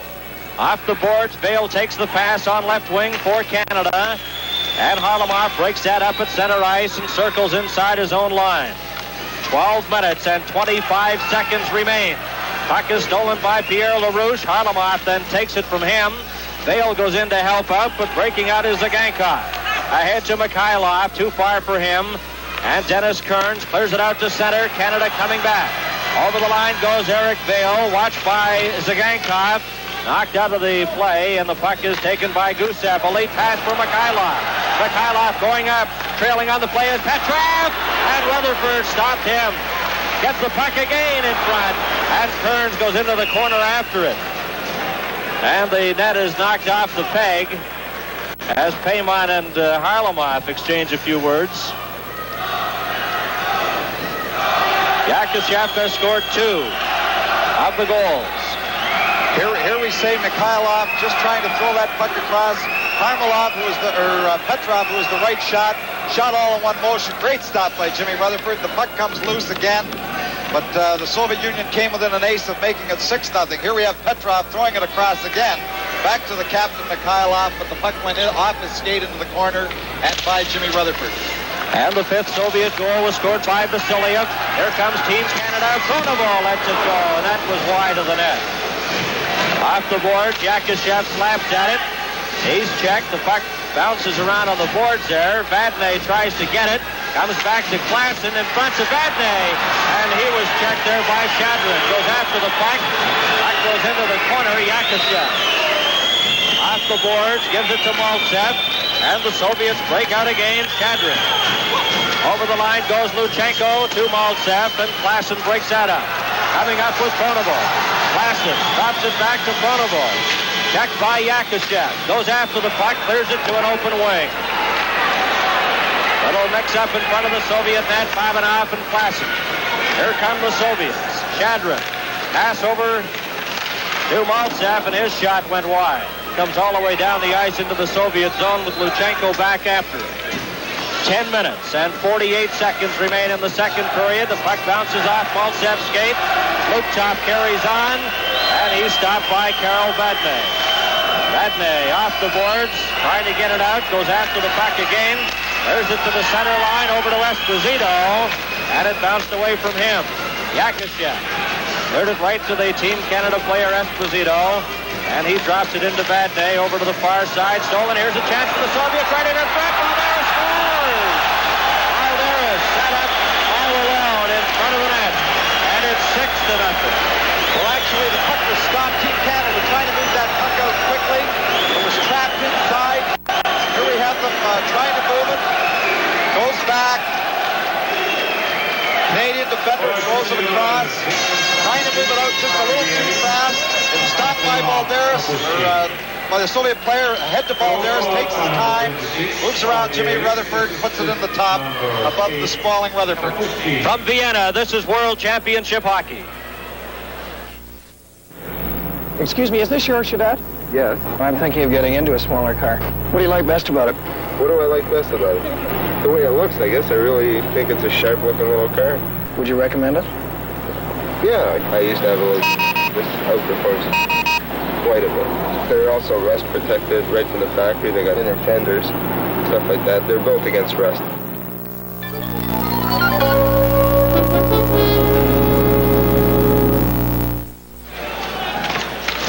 Time of the last goal, 9 minutes and 40 seconds of the second period. It's 6-0. Back over the line, a pass in front for Ronnie Ellis. And Team Canada again nullified on that scoring opportunity. Dallas Smith clears it into the Soviet bench, and it gives us an opportunity now to mention that Tony Esposito is in goal for Team Canada, replacing Jim Rutherford. Johnny Wilson making the change after that last goal. And Tony Esposito in the nets now for Team Canada. Both teams are at full strength. The puck comes back to Vadnais. Rather, that was Dennis Kearns inside the line. Team Canada again on the attack. Over the line, a pass into the corner to McAdam as Dallas Smith fed it in. Ronnie Ellis has it. Ellis at the side of the net. And Wayne Merrick couldn't get his stick on it. Valderas comes back. Valderas up the ice with Kapustin. Over the line, his shot. Esposito stopped that. Dallas Smith, as the puck was knocked with a high stick in front. And, of course, one of the most difficult aspects of staging a World Hockey event in Europe, as one can appreciate, has been the magnitude of travel arrangements for the Team Canada players, the executives, and, of course, the many fans who are here in Vienna as well. In this regard, we'd like to salute Air Canada, who always efficiently fly people from across Canada, just as they did again here in Europe this year, to accommodate Team Canada 77.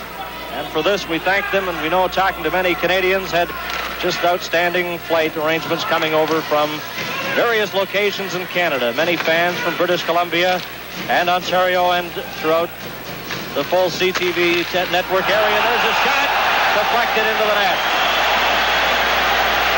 And it's 7-0.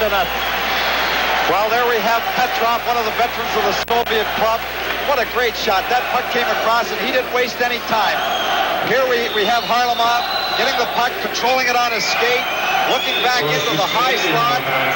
Here he comes across. You can't see Petrov. He just shoots it all in one motion as that puck comes across and beats Tony Esposito, who is now in goal for Team Canada. So Mikhailov makes it 7-0. Vadnais has it on the right side to Rod Gilbert. Harlamov took it from him, and the puck is dumped back to Luchenko. Gilbert tried to get a piece of him. Petrov breaks over the line to Harlamov, and his shot goes high and out of play behind the Team Canada net. Well, the Soviet club are completely dominating this period. Team Canada's only had 3 shots on goal up until this point, with 9 minutes remaining in the second period. They've only had 3 shots in this period, and they're going to have to mount some kind of offense. They're behind 7-0. They've got to get some shots on goal to try and get back in this hockey game. 9 minutes and 4 seconds remaining in the second period. Soviet Union 7 and Team Canada nothing. Number 16, Petrov, will take this face-off against Esposito, and Kearns in behind his own goal for Team Canada. Kearns leads a Team Canada rush. Pass out to Pronovo, and he was stopped by Gusev. Greg Smith then slaps it off the boards into the Soviet zone. Gusev then clears it down the ice. Kearns goes after it, tries to get to it, but the Soviets are offside. From Vienna, this is World Championship Hockey. Oh, nice shot. Careful. Ernie, you may be the champ of the week, but this is my night. Oh, good. Come on, okay, get it. He shoots, he scores! Ernie, you're a great puck handler. Now let's see how you handle an easy drinking O'Keefe. Guys, here's to last week's champ. Here's to the new champ, and here's to you with O'Keefe. Now, that's okay. See the nicest people around here, you know. Easy drinking O'Keefe. Play just underway here at the Stad Hall in Vienna, Austria. In behind the net goes Yakishev, stopped by Pronovo, and then Babanov checks him. There to pick up the puck is Shadrin. He stopped, gets it again, coming out on the right side. Yakishev on left wing. Pass over to Yakishev. He drops it back, and Luchenko's shot was stopped by Tony Esposito. At the side of the net is Maltsev. He's stopped by Dennis Kearns. A pass in front, they score! Yakishev makes it 8-0. Well, Yakishev, he didn't have to do as much work on there. Maltsev again for the second time. We have Maltsev controlling the puck, working against Dennis Kearns, moving around behind the net, fighting on the stick, moves right around, throws it across the front. Yakishev takes his time, puts it over the glove hand of Tony Esposito. But again, Maltsev doing a lot of work for Yakishev's goal. And the time of the goal, 11 minutes and 53 seconds. 8-0 for the Soviet Union. Vadnais brings the puck back ahead to LaRouche. He stopped, gets it again. Yakishev goes after it, and it's slapped down the ice into the Team Canada zone. It'll be icing as it crosses the red goal line, and the face-off brought back into the Soviet end. And we have Mark Napier still up in the booth with us. And Mark, it's amazing how the Soviets have pulled away here. I think Team Canada's kind of let up, but I think you might see a lot of sticking, a lot of hitting in the next period and a half. In case they meet them again, like in the playoffs. Mark, I'm surprised too. Team Canada have changed their game plan completely. They're staying out of the penalty box, and that's something they weren't doing in previous games. Well, this team, you have to take the man at all times, and, when you do take the man, you're going to take penalties. And I think that's a big thing. A lot of give and goes have, resulted in goals, and we're just not playing tough enough. And Mark, I think you have to agree, the players have a great deal of respect for the Soviet Union. Yeah, it's tough playing a team that, the best players in Canada, just barely beat in 72, and gave him a tough time in the World Cup tournament, and we know we're not the best players in Canada by a long shot, and we just have to go mostly on spirit. Mark, you a little disappointed you're not in this lineup against the Soviets? I was very disappointed, not making. I think, they might have thought they wanted experience or something. I really can't say why I didn't make it. They haven't talked to me about anything, but maybe next year I'll have to get 75 goals, and maybe I'll make it. Thank you very much, Mark Napier. And of course, Mark had 60 goals this season with Birmingham of the World Hockey Association, and an outstanding young hockey player. No doubt we'll hear a great deal of Mark Napier of Birmingham of the WHA, and he's up in the booth with us watching this game here at the Stad Hall in Vienna as the Soviets lead 8-0. 6 minutes and 48 seconds remaining in the second period, and the puck goes into the corner, and again it's icing against the Soviet Union. This is the third game of the tournament for Team Canada. They have 1 win and 1 loss. And the Soviet Union's third game, they have 2 consecutive victories, 11-6 over Finland and 10-0 over Germany. Yakashev scoring the last goal. And it's 8-0. Face off to Tretiak's left. Dennis Kearns at the point out there on defense. Puck is taken by the Soviet player out at center ice is Kapustin, then it bounced off his stick. Ronnie Ellis feeds it in front to Merrick. Merrick tries to clear it over. Ellis goes in to get the loose puck.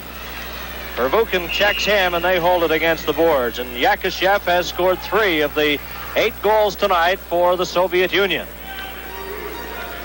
6 minutes and 25 seconds remaining. A shot of the Soviet bench, number 26, Balderas. He has 2 goals. Number 8 is Kapustin. And Boris Kalagin, the head coach of the Soviet Union. Red square, as Frank Orr calls him. Just checking his teeth there. I'm sure he must be a pretty pleased man at this point. Face off to the left of Tretiak. And Pronovo assisted out to the dressing room at the end behind Tony Esposito, and he's gone for repairs. Puck dropped to the line. Dennis Kearns lets it go, and Tretiak, the puck goes loose. He didn't see it. And the Soviets break right back. Kearns has it, though, at center ice. Kearns fires it in right on goal. Tretiak makes the save and covers up. With 6 minutes and 11 seconds remaining. Well, there we have Tretiak, and anytime the Team Canada has mounted a little offense, there he's been. He's got the shutout to this point. He's played a very good hockey game. Team Canada hasn't tested him all that much, especially in the second period, but when he's been called upon, he's made the stop. Puck comes back to Vadnais. He gets set for a shot, is spun around, and the puck just goes sailing to Tretiak, and he slapped it into the corner. After it is Petrov. Cleared outside the line. Harlamov goes after it, tried to get it to Mikhailov, but it's McKechnie. Backhands it into the corner. Rod Gilbert is stopped and spun around by Petrov. Goes after the puck again. Petrov has him tied up. Puck comes in front and slapped back into the corner where Gusev has it. Gusev out to Harlamov. Dropped it back to Sagankov. Over to Harlamov. He's going over the line with Mikhailov. A shot, and that went sailing over the top of the net wide. And all the way out to center ice, Gusev gives it to number 16, Petrov. Up on the left wing side is Mikhailov. He circles back to his own blue line and inside. 5 minutes and 18 seconds remaining in the second period. Both teams remaining at full strength here. Yakashev over the line. Got by Gilbert. Then the puck is slapped to the blue line and finally out. Petrov drops it back to Gusev. Watched by McKechnie. Over to Petrov, and the Soviets leading 8-0. Gusev. Yakashev circles up on the right side, takes the pass. Stopped by Greg Smith, but carrying on. Soviet player Harlamov tries to come in front, and he's stopped. And it's taken by Karl Vadnais. Vadnais brings it back for Team Canada to Rod Gilbert. Gilbert over the line, and there to pick it up is Shadrin. Shadrin lead pass to Mikhailov, to Yakashev. Yakashev at the Team Canada line and forced to go back outside the line as his player Mikhailov was caught inside. 4 minutes and 18 seconds remaining now in the second period. Babanov drops it back. The Team Canada player in front is Paymont. Had it slapped away, goes after it. Paymont tries to get it back, and then the intercept is Maltsev. And Paymont runs into Babanov, and he's sprawled on the ice. This is World Championship hockey. Pontiac wants to put a little sizzle into your life. Pontiac offers all the qualities you look for in cars designed without compromise. That's sizzle. Pontiac sizzle. It comes with full-size Parisienne. More room this year for heads and hats, knees and feet, and luggage. Redesigned for a changing world. Get Pontiac Parisienne. Put a little sizzle into your life. Nobody's got it like Pontiac's got it.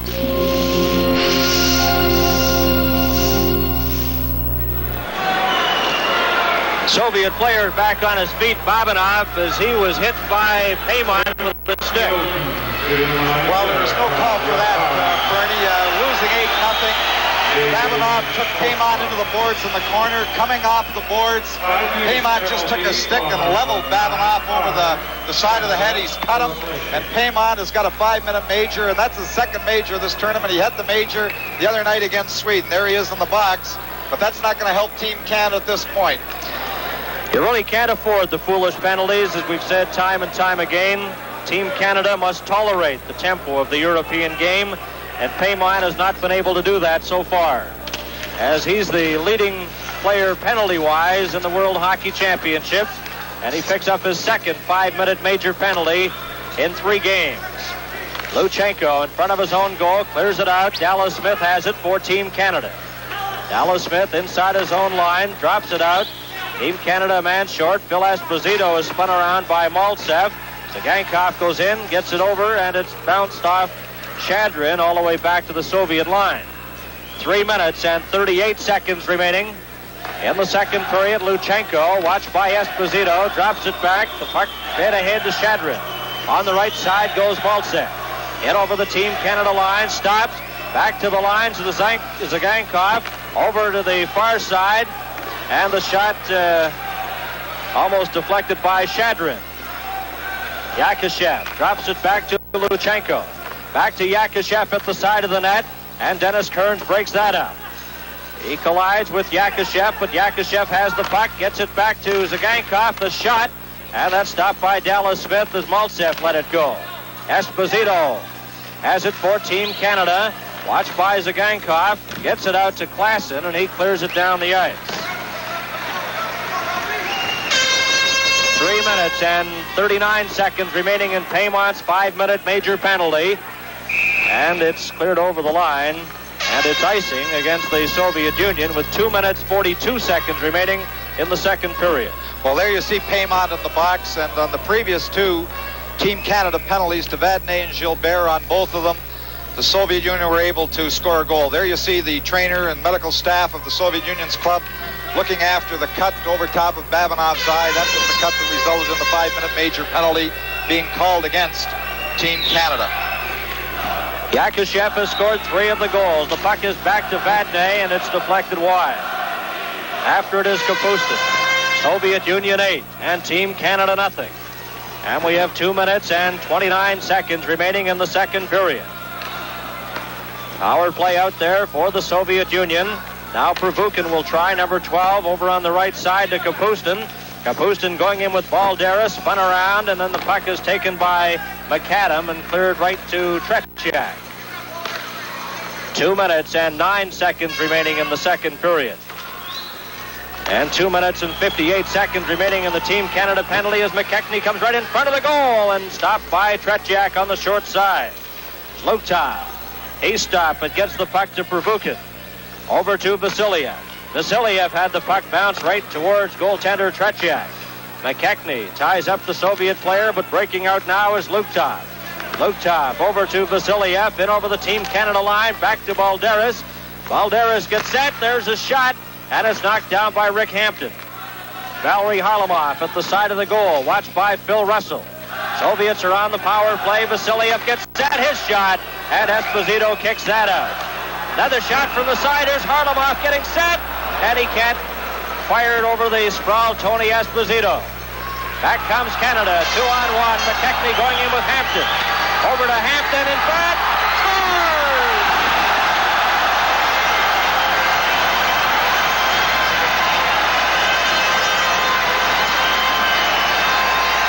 Rick Hampton scores the first Team Canada goal, set up by Walt McKechnie. Well, McKechnie did all the work there, jamming it by the Soviet player in the neutral zone. Here we have Vadnais lifting it out. Soviet defender loses possession at the blue line. McKechnie breaking down. The Soviets trying to get back. 2-on-1 in Vasiliev. Vasiliev takes McKechnie, but he manages to get it ahead to Hampton. Hampton jams it behind Tretiak to spoil his shutout, but they were scoring with being the man short. There we have Paymont still in the box. And a shorthanded goal by Rick Hampton from Walt McKechnie. And we have 1 minute and 12 seconds remaining. In the second period, it's 8-1 for the Soviets. Soviets still with the extra man out there. Valery Harlamov clears it inside his own line, and back after it is Petrov. Petrov. As we're into the final minute of the second period, the Soviets coming back, led by Mikhailov. Drops it back to Gusev, and it's knocked down by the Team Canada player Hampton. And the Soviets forced to go back for it again. 43 seconds remaining in the second period. Gusev. Pass to Valery Harlamov on the right side, checked by Ronnie Ellis. And it's Dennis Kearns inside his own line for Team Canada. And he clears it down the ice. Soviet players checked. Over the line goes Esposito, and it's stopped by Tretiak. 24 seconds remaining. And the puck was advanced by Soviet goaltender Tretiak with his glove, and that was a good call by Stig Karlsson, the referee. Well, normally the official doesn't call that as a whistle unless he moves it ahead in a definite manner, and of course Tretiak did at that point. But Team Canada looking very good here when they're shorthanded. A little bit of burst here. The goal by Hampton, and then Phil Esposito getting a very good opportunity. The glove stop being made by Tretiak. And Wilf Paymont, a shot there a moment ago in the penalty box with 1 minute and 14 seconds remaining in his major penalty. Wilf Paymont, a native of Earlton, Ontario. His brother Rosie Paymont played in the NHL and also in the World Hockey Association. Penalty to Harlamov. Now they're just announcing that penalty now. We have 22 seconds remaining here in the second period. Esposito in front, and Tretiak stops that. 13 seconds remaining. Harlamov has been penalized. We haven't picked up the announcement, though. Zagankov is checked by Ralph Klassen. Puck goes into the corner. Gusev goes after it. Tries to get it out with 2 seconds. Out to center ice as the horn goes to end the second period of play. And Team Canada coming up with 1 goal in that second period.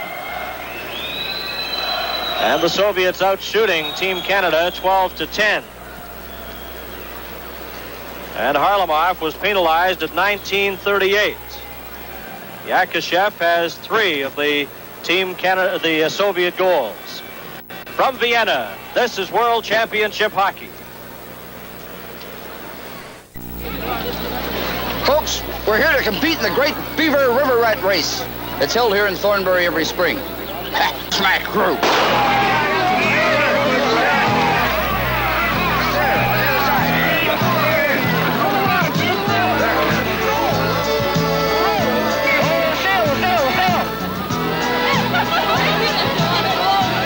Listen, Dan.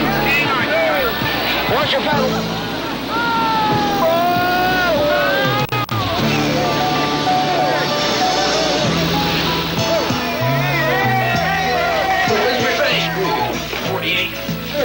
Hey, you river rat.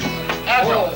How you feeling? Oh, I'm so happy to be back on dry land with you guys. Having O'Keefe. Easy drinking, real nice and easy drinking, O'Keefe. And here's to you with O'Keefe. Next year, Niagara. Easy drinking, O'Keefe. No? Another guest in Vienna, not quite so happy at the moment, but nevertheless one who's enthusiastic about hockey, is Mr. Peter Ambury, the marketing director for General Motors of Canada. And Peter, I have to think that the Russians have been waiting for a long time, since last September, to get their pound of flesh, and they're really going after it, aren't they? No question about that, Johnny, but they are a great machine. There's just I've admired them for a long time, and they've obviously played hockey together a lot. And I think there's something in that, you know. Well, they didn't quite do it last fall. They were getting ready for this camp. They were together for 7 weeks, and there just wasn't anything left to chance for this one. They had to have it. It's pretty obvious. That's the way it's going. Well, your people are usually connected with sports of all sorts, professional and amateur, all across Canada. And we're delighted, of course, that you're part of the Team Canada operation, even though the score is at the moment. But this is not a one-day affair or a one-year affair. It's something down the road. Well, Johnny, as you know, we've been pretty heavily committed to sports. We like it. We think it's a good vehicle for us. We've been involved in hockey, of course, football, skiing. We had a major part in the Olympics last year, and we just think that that's an excellent opportunity for us to present our products on a national basis. We're very enthused about it, and we intend to keep right on doing it. Good. Well, I was going to say, it's nice to have you back as Canada's re-entry is now being recorded into the World Hockey Championship. I think that this was a step in the right direction, the first of other steps that will be taken, so that is 78, 79, and then hopefully Canada Cup again in 1980. Well, Johnny, as we discussed before, we're just thrilled to be part of Canada's re-entry into the deal, into international hockey, and we want to be a part of it in the future. Well, it's kind of like Team Canada and your people. The Team Canada is made up from almost every nook and cranny of Canada as your people come from. Well, it certainly is. We have some 1,100 dealers, as you know, right across Canada. Maybe they're part of the team, too. They're pretty active in this type of thing, you know. They sponsor a lot of junior hockey all across the country, and we think it's a great thing. Well, Peter, we're delighted that you were able to join us, and I wish there was something we could do about that score, but I'm afraid we can only go out there and holler out for that for the third period and make it a little more exciting. I have to be honest, Johnny, I was there in the first period, and I practically lost my voice, and it wasn't for lack of trying as far as I was concerned. And it wasn't for lack of trying because of our young hockey players out there, so let's hope they can turn something around in this third period. Peter, thank you very much for joining us, and we're going to be talking to Don Lieber and Bill Stevenson in just a moment. This is World Championship Hockey on CTV.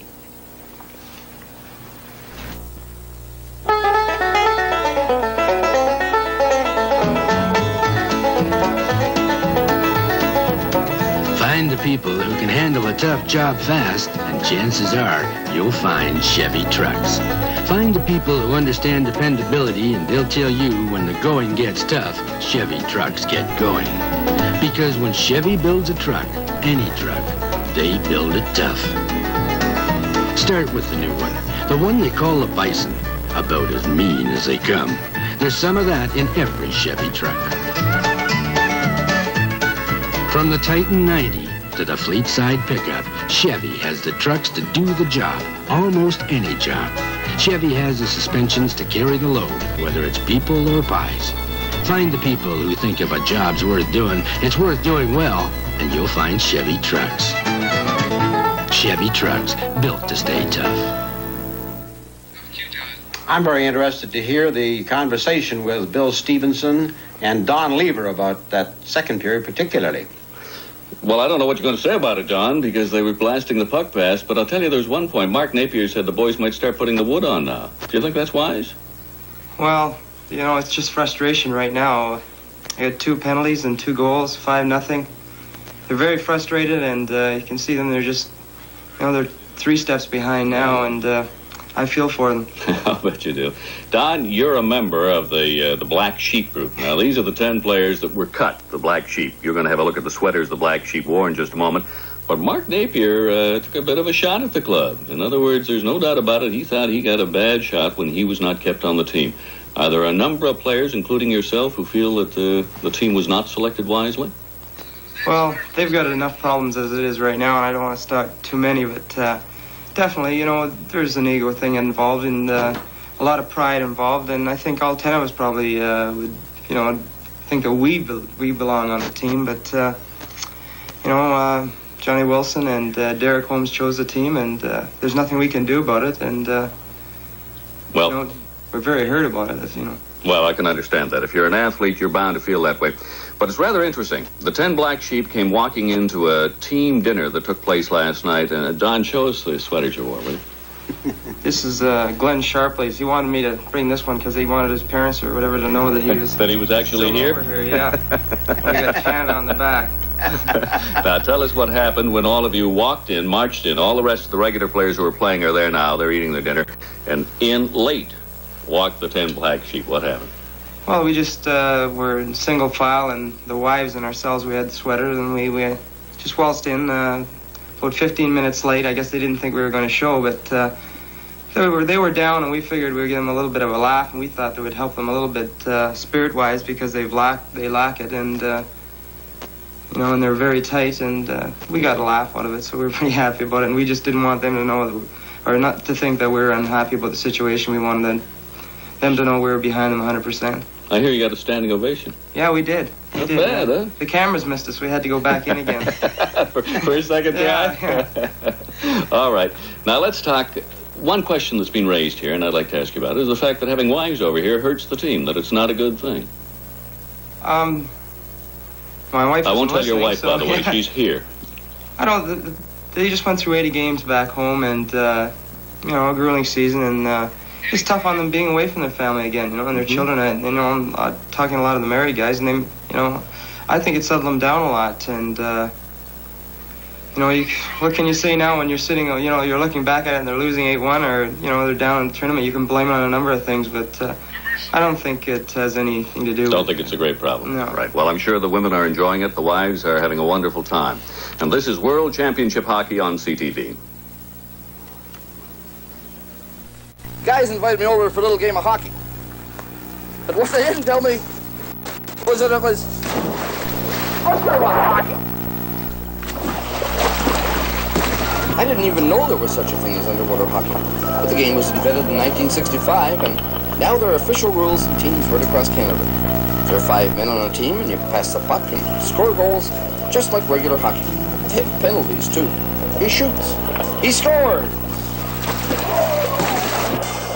You know, you guys, I'll tell you, a little wet, and I didn't dress for it. There's one thing wrong with your sport. You don't freeze your rink hard enough. Listen, hey, it's a great game, and here's to you with O'Keefe. Here's to you, Easy drinking, real nice and easy drinking. And here's to you with O'Keefe. Easy drinking, O'Keefe. You know, if the Russians have heard about this game yet? Canadian hockey players have certainly got their hands more than full tonight with the Soviet Union team, and the next game they'll play will be in 2 days' time, and that'll be the Czechoslovakian team, a rematch of what happened last September in the Montreal Forum as the conclusion of Canada Cup 76 created one of the all-time great emotional moments in Canadian sport.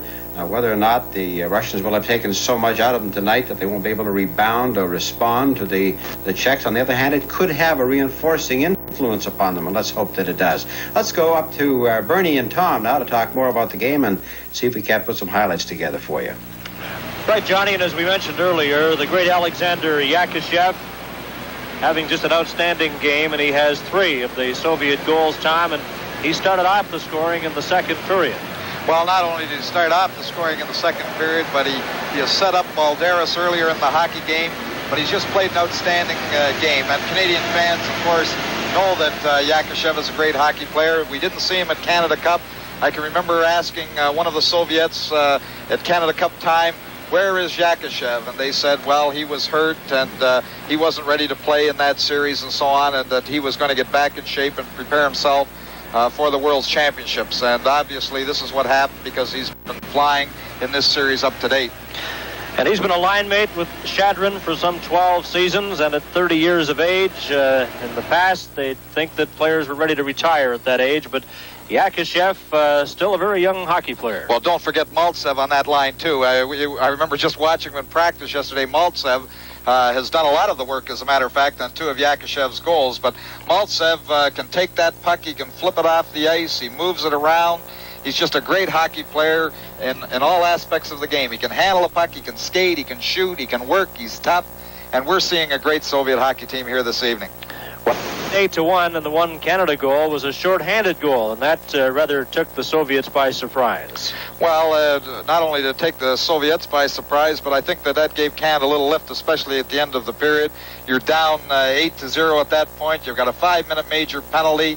Things couldn't look blacker at that point, and to get a short-handed goal like that, let's hope that gives them a little bit of spark, and they come back and get a few goals here in the third period and make a hockey game out of it. Well, the Soviet Union playing their third game of the tournament as we pick up some of the highlights. That was Yakushev's first goal. Maltsev did some work on other goals, but here he picked up the puck in the neutral zone, split the defense himself.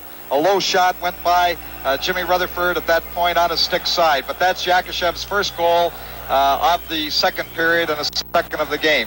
Here we have it again. Yakushev moving to the blue line, moves right between the defenders. The one winger looks to the side, rifles the shot quickly.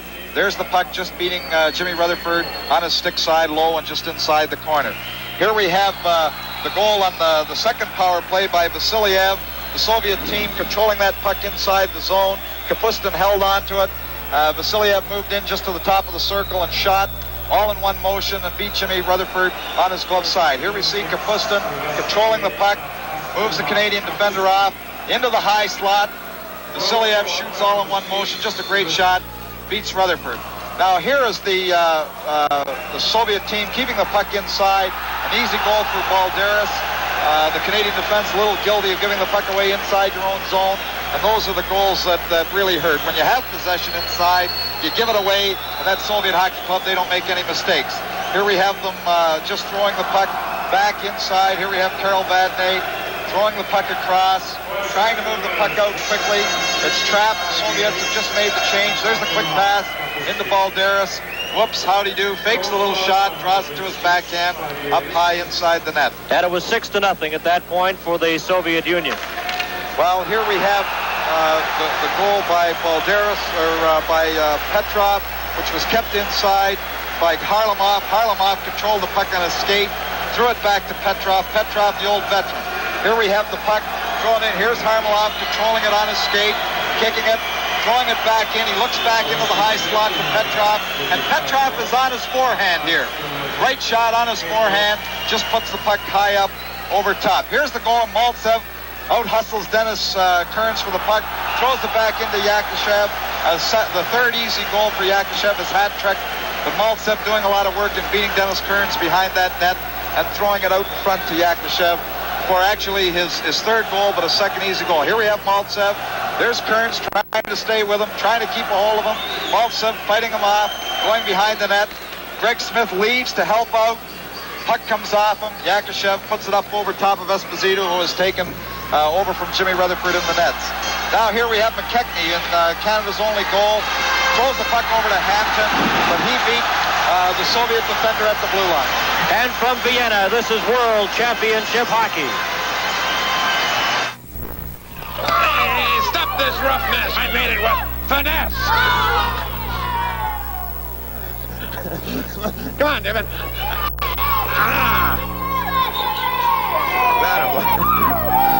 All right, come on, you hot shot poppers. Let's stop for a pop. Hold it, we gotta bring them empty cases back, you know. Clear the shop, I want some pop. You know, we gotta save money too, you know. Look at all the flavors. Take what you want. Orange, grape, green soda, black cherry, ginger ale. And I'll have a plain soda water. Hey, kids, maybe I didn't go far in school, but there's one thing I've learned from my mom and dad. Look after the nickels and dimes, and the dollars will look after themselves. Right? Right on! I've got big bottles, too. And I've got a nose for value. Back at the Stad Hall in Vienna, Austria, Bernie Pascal, along with Tom Watt, Johnny Esau, and Bill Stevenson, and our special guest, Don Lever of the Vancouver Canucks. Ready to start the third period of play. It's 8-1 for the Soviet Union. The puck cleared back into their zone. And going after it is Wayne Merrick, and he takes the Gankoff against the boards. McKechnie gets a shot. Tretiak scoops it up, and it's knocked behind the net by Gusev. Soviets come racing back, and this is Petrov up to the Team Canada line, then circles back at center ice. Harlamov is in the penalty box, as is Wilf Paymont, serving the remaining time of their penalties. 27 seconds remaining in Paymont's penalty and 1:13 in Harlamov's. Well, Harlamov's penalty really was a strange one in international hockey. On the last play of the second period where Tretiak threw the puck ahead to his man, his defender, that's called a penalty in international hockey, and Harlamov, who was on the ice, had to serve the 2 minutes. 8-1 for the Soviet Union. The puck is cleared out to center ice. Mikhailov has it over the Team Canada line, going in with Petrov. Still has it over to Petrov. It bounces off his stick. Dennis Kearns checks him, and Phil Esposito has the puck. Esposito coming up to center, checked by Petrov. Carrying on is Dennis Kearns over to Esposito. Paymont's back on the ice as Tretiak stops that. Esposito in front, over to Kearns. He takes a weak backhander shot, and that's stopped. Gusev clears it ahead. Petrov, a lead pass. Over the line goes Mikhailov, and he's shot wide. Greg Smith in behind his own goal and slapped around to the blue line, kept in by Zagankov. Over to Petrov, and it's out to center ice where Gusev has it.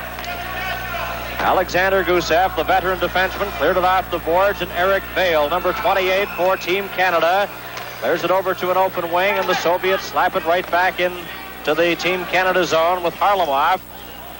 2 seconds remaining in his penalty. Eric Vale gets to center ice, then he's checked as Harlamov steps back on the ice. Both teams are at full strength. The Soviet Union on the attack, clear the puck off the boards, and they'll be called for icing as it goes over the red line. Well, this is one thing we've seen quite a bit in Europe, where the European teams are not afraid. When they have a little mix-up, Harlamov came back on the ice, wasn't with the correct line mates. They have no hesitation, just icing the puck so they get the proper change, get the right men with the right men. 1 minute and 51 seconds have been played in the third period. Abadov out there, he's checked by Pierre LaRouche, and LaRouche falls on the puck. You know, just as Air Canada is able to accommodate Team Canada and its members from all across Canada, so are they able to move groups on tours to and from Europe very efficiently. Face-off will be right outside the blue line in front of Vladislav Tretiak. Chadrin gets set for the draw against Pierre LaRouche. Cleared back into the Soviet zone and over the glass and out of play. And up in the booth now from the Birmingham Bulls of the World Hockey Association, Johnny Bassett. And Johnny, great to have you with us, and you're looking well. Well, thank you, Bernie. It's a great pleasure to be here. I think we're all learning a little something this afternoon, and I just hope that as the 2 weeks unfold, that we're able to finish third or fourth, so that when we get a chance to play this team again, we'll have learned an awful lot this afternoon. There's no doubt about that. John, one has to be impressed with this Soviet hockey machine. Well, on the bigger ice surface, and they're just doing almost anything they want with it. I think our fellows are afraid to hit. The only ones that are doing it in a cheap manner, and I think that a little maturing it still needs to be done. They're playing more mature than they did against Sweden, but I think there's still a little more mature play necessary from our Canadian team. Okay, John, thank you. As Yakashev is knocked off stride, the puck is cleared out to center, and two players collide inside the line. Puck slapped off the boards. Going after it is the Team Canada player Vadney. Babanov checked him, and after it now is Maltsev. He overskates it inside his own blue line, and we've played exactly 3 minutes here in the third period. Babanov stopped that shot. Back to the line. Russell lets it go, and that misses the target. Vadney has it at center ice for Team Canada. Vadney inside his own line, checked by the Soviet player Maltsev. Got the puck ahead, though. Over the line goes Paymont, and he just failed to get his stick on it. Maltsev brings it back. A pass to Chadrin. Chadrin over the line, and he just slapped it off into the corner. Wayne Merrick back behind his own goal. He spun around. Here's a chance. Chadrin's shot, and Tony Esposito covers up. And the face-off will be in the Team Canada zone. Tony Esposito was 33 yesterday. Of course, Tony, a member of the Chicago Blackhawks, has 56 career shutouts in the National Hockey League.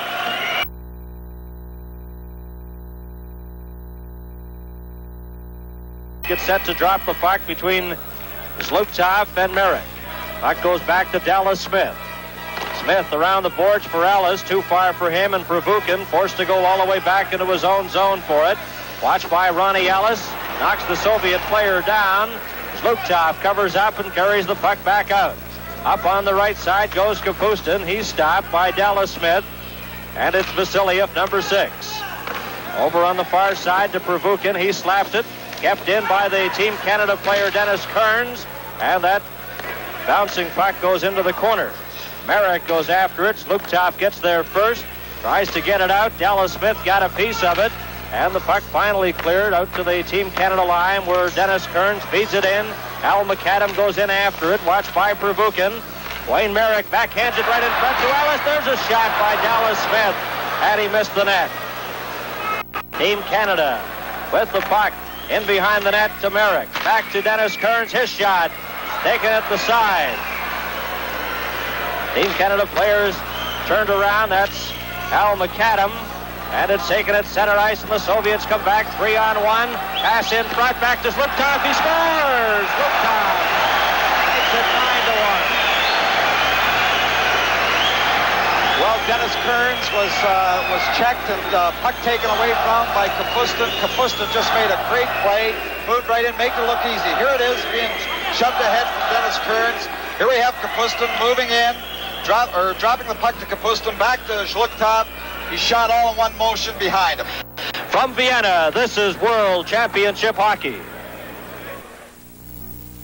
Sometimes when you have a get-together, it's hard to please everybody. Some folks like one kind of beer, and other folks prefer another. The 2-4 split from Carling O'Keefe can handle both. Because inside, you get 12 easy-drinking O'Keefe and 12 great-tasting OVs. The 2-4 split from Carling O'Keefe. Great for parties. Or take one home yourself and enjoy the next week or two deciding which you think is our better half.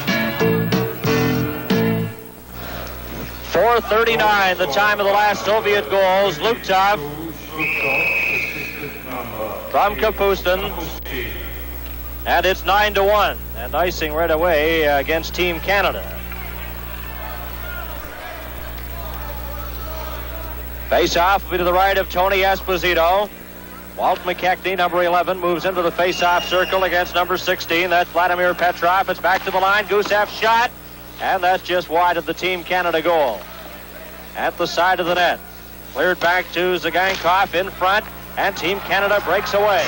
Coming out at center ice, Esposito. Rather, Rod Gilbert got it over to Hampton. And Gilbert goes after the loose puck. Gusev got to it first. Valery Harlamov clears it to an open wing, and it's back inside the Team Canada line. Going back after it is Greg Smith. He's watched by Mikhailov. Puck comes to Walt McKechnie.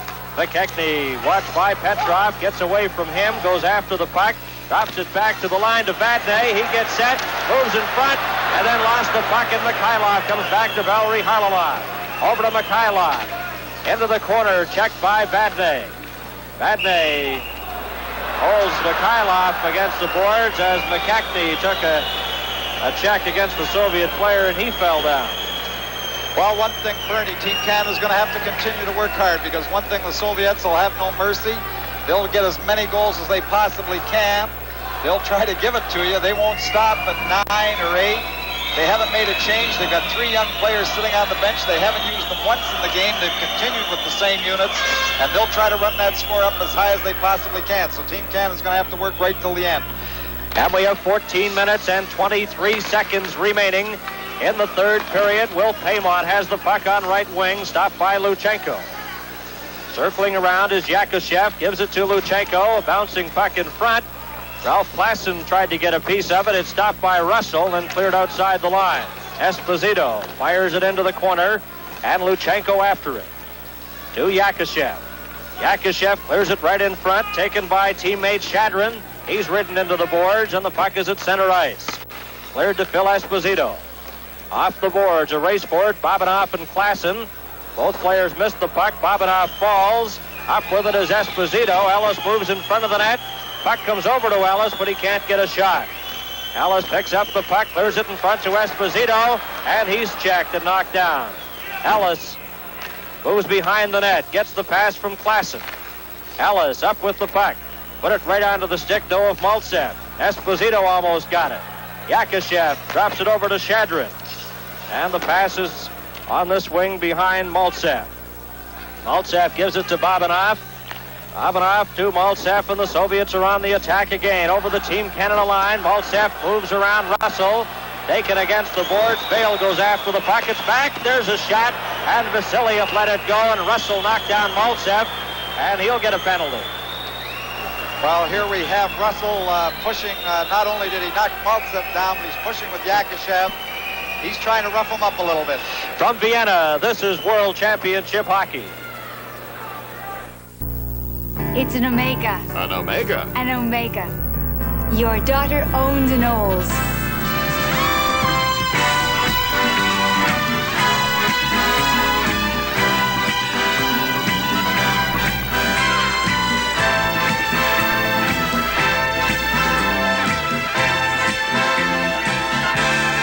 Olds Omega. Olds Omega. 6 minutes and 59 seconds have been played in the third period, and you see the penalized player, Phil Russell, heading towards the penalty box. Game is moving at a rather quick pace here in Vienna, and we remind local stations that if the game continues to move quickly, local stations around the CTV network will have an opportunity to resume local programming perhaps a little earlier than scheduled. 9-1 is the score. The Soviet Union leading Team Canada. Of course, the tournament goes right through till May 8th, and highlights will be seen on the various CTV stations throughout the week. A daily highlight package aired on the CTV network daily, and it'll be aired on local sportscasts. Puck is taken there by Dallas Smith, watched by Mikhailov. Dallas Smith clears it to the line, stopped by Babanov. He runs into the Team Canada player McKechnie, and the puck goes all the way down the ice with Luchenko back for it. Vladimir Luchenko, number 3, clears it out to Yakashev. Yakashev has scored 3 goals in this game tonight, circling in behind the Team Canada goal. Yakashev still has it, back to Babanov. He gets set, and his shot deflected wide. The rebound hit the side of the net. There's a shot, they score! Mikhailov put it into the net, but I think it's going to be, no, the referee says yes, it's a goal. Mikhailov parked at the side, fired it home.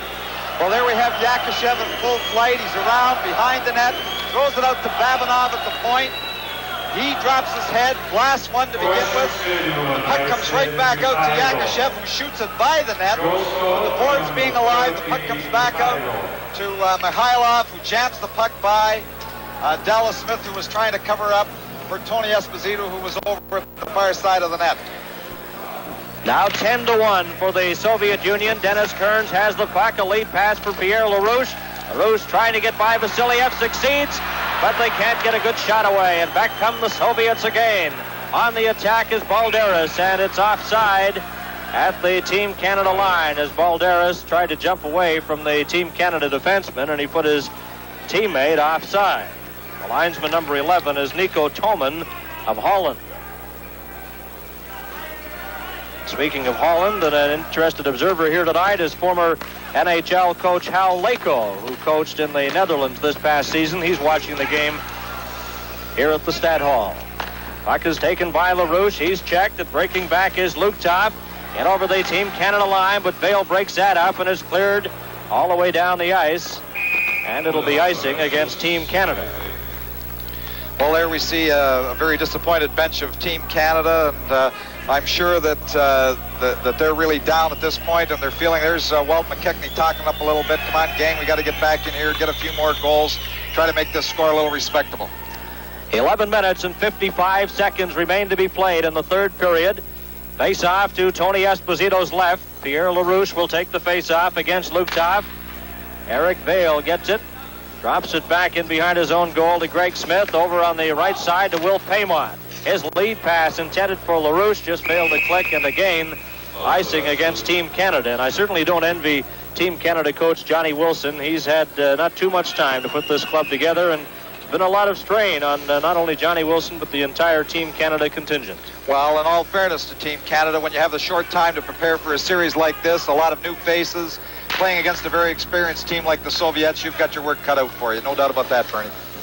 Will Paymont has the puck coming up to center ice. Pass over to Eric Vale, back to LaRouche. Or rather, Paymont, his shot is deflected off the Soviet player Pervukin. Vasiliev in behind his own net, given an elbow by Eric Vale, and there will be a penalty coming up, but it's a slashing call to Paymont. Well, again, here we have Paymont, who's going to have a little trouble containing his temper here. He went to the boards with Pervukin, came off the boards when Vasiliev picked up the puck, and again, he just gave him the stick, chopped him, and he's going to the box for 2 minutes. But the Soviets have already scored 3 power play goals, and why he takes another penalty like that, I don't know, Bernie. Well, Eric Vale took the Soviet player up against the boards with his elbows high, but Paymont, the side of that altercation, slashed at the Soviet player, and he's the one that's penalized. 11 minutes and 27 seconds remaining in the third period. 10-1 for the Soviet Union. Esposito just clears the puck right to Tretiak, and back after it is Gusev. Watched by Ralph Klassen, the former Saskatoon junior. Puck is fed behind the net to Petrov. Soviets on the power play. Petrov gets the puck again. Esposito watches him. Sagankov will try now, coming out to center ice. Up to the Team Canada line, over on the right wing. Petrov takes the pass back to Harlamov. Sagankov gets set, and it's kicked out by Tony Esposito. Gusev, watched by Klassen. Feeds it to Harlamov on this side, and he just can't get his stick on it. Harlamov tried to get it, stopped, and Team Canada has a break. Russell going over the line, and he misses the net with that shot. On the far side is Petrov. Coming up with Harlamov and Mikhailov, but it's taken by Esposito. Esposito checked by Petrov, still has the puck at center. Runs into Zagankov, gets it, clears it off the boards, and back for it is Harlamov. 51 seconds remaining in the penalty to Paymont. Soviets leading 10-1. Klassen checks him. They'll change ends in 7 seconds. 10 minutes and 7 seconds remaining. As the Soviets come back on the attack, Petrov over the line, gets set as the horn goes to end the first 10 minutes of the third period. From Vienna, this is World Championship Hockey. Good check! Yeah, charging. That was no charge. Charging. No charge checking. That's just like we have at the TD Bank. We have a personal checking account, and when we keep a minimum balance of $200 or more during a complete statement period, the TD automatically cancels the 16-cent charge on all the checks we wrote in that period. No charge checking. No charge checking? No charge checking. It's not a big deal. But it's a good deal.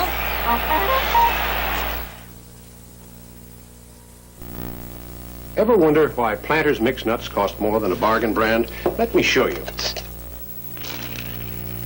Take the peanuts out of both tins. Then weigh the cashews, filberts, almonds, and Brazil nuts that are left. Bargain brand, Planters. See, that's the difference. In fact, 1 tin of Planters has more cashews, filberts, almonds, and Brazil nuts than 2 tins of this bargain brand. There are lots of bargains. There's only one Planters. Into the final 10 minutes of the third period and the game, and the puck is taken by Luchenko to Yakashev. Yakashev, number 15, brings it out. He's stopped. After it is Shadrin. He's turned around, but Babanov carries on. Babanov inside his own line. The Soviets at full strength. Paymont has 9 seconds remaining in his minor penalty. Yakashev left the puck there for number 19, Shadrin. Dropped back to Babanov. Babanov shot, stopped the rebound, and Yakashev just missed that. Takes it on the far side as Will Paymont steps onto the ice. Team Canada is back at full strength. Pass in front, Yakashev scores as he got behind Dallas Smith and deflected it into the open net. His 4th goal of the game. And the 4th power play goal. Here we have Maltsev. At the side of the net, we see Shadrin take a slash from Dallas Smith. He bends over, but he's not too hurt to get possession of that puck. Throws it across. Here is Yakashev with his 4th goal of the night and the 4th power play goal for the Soviets. You just can't take those penalties.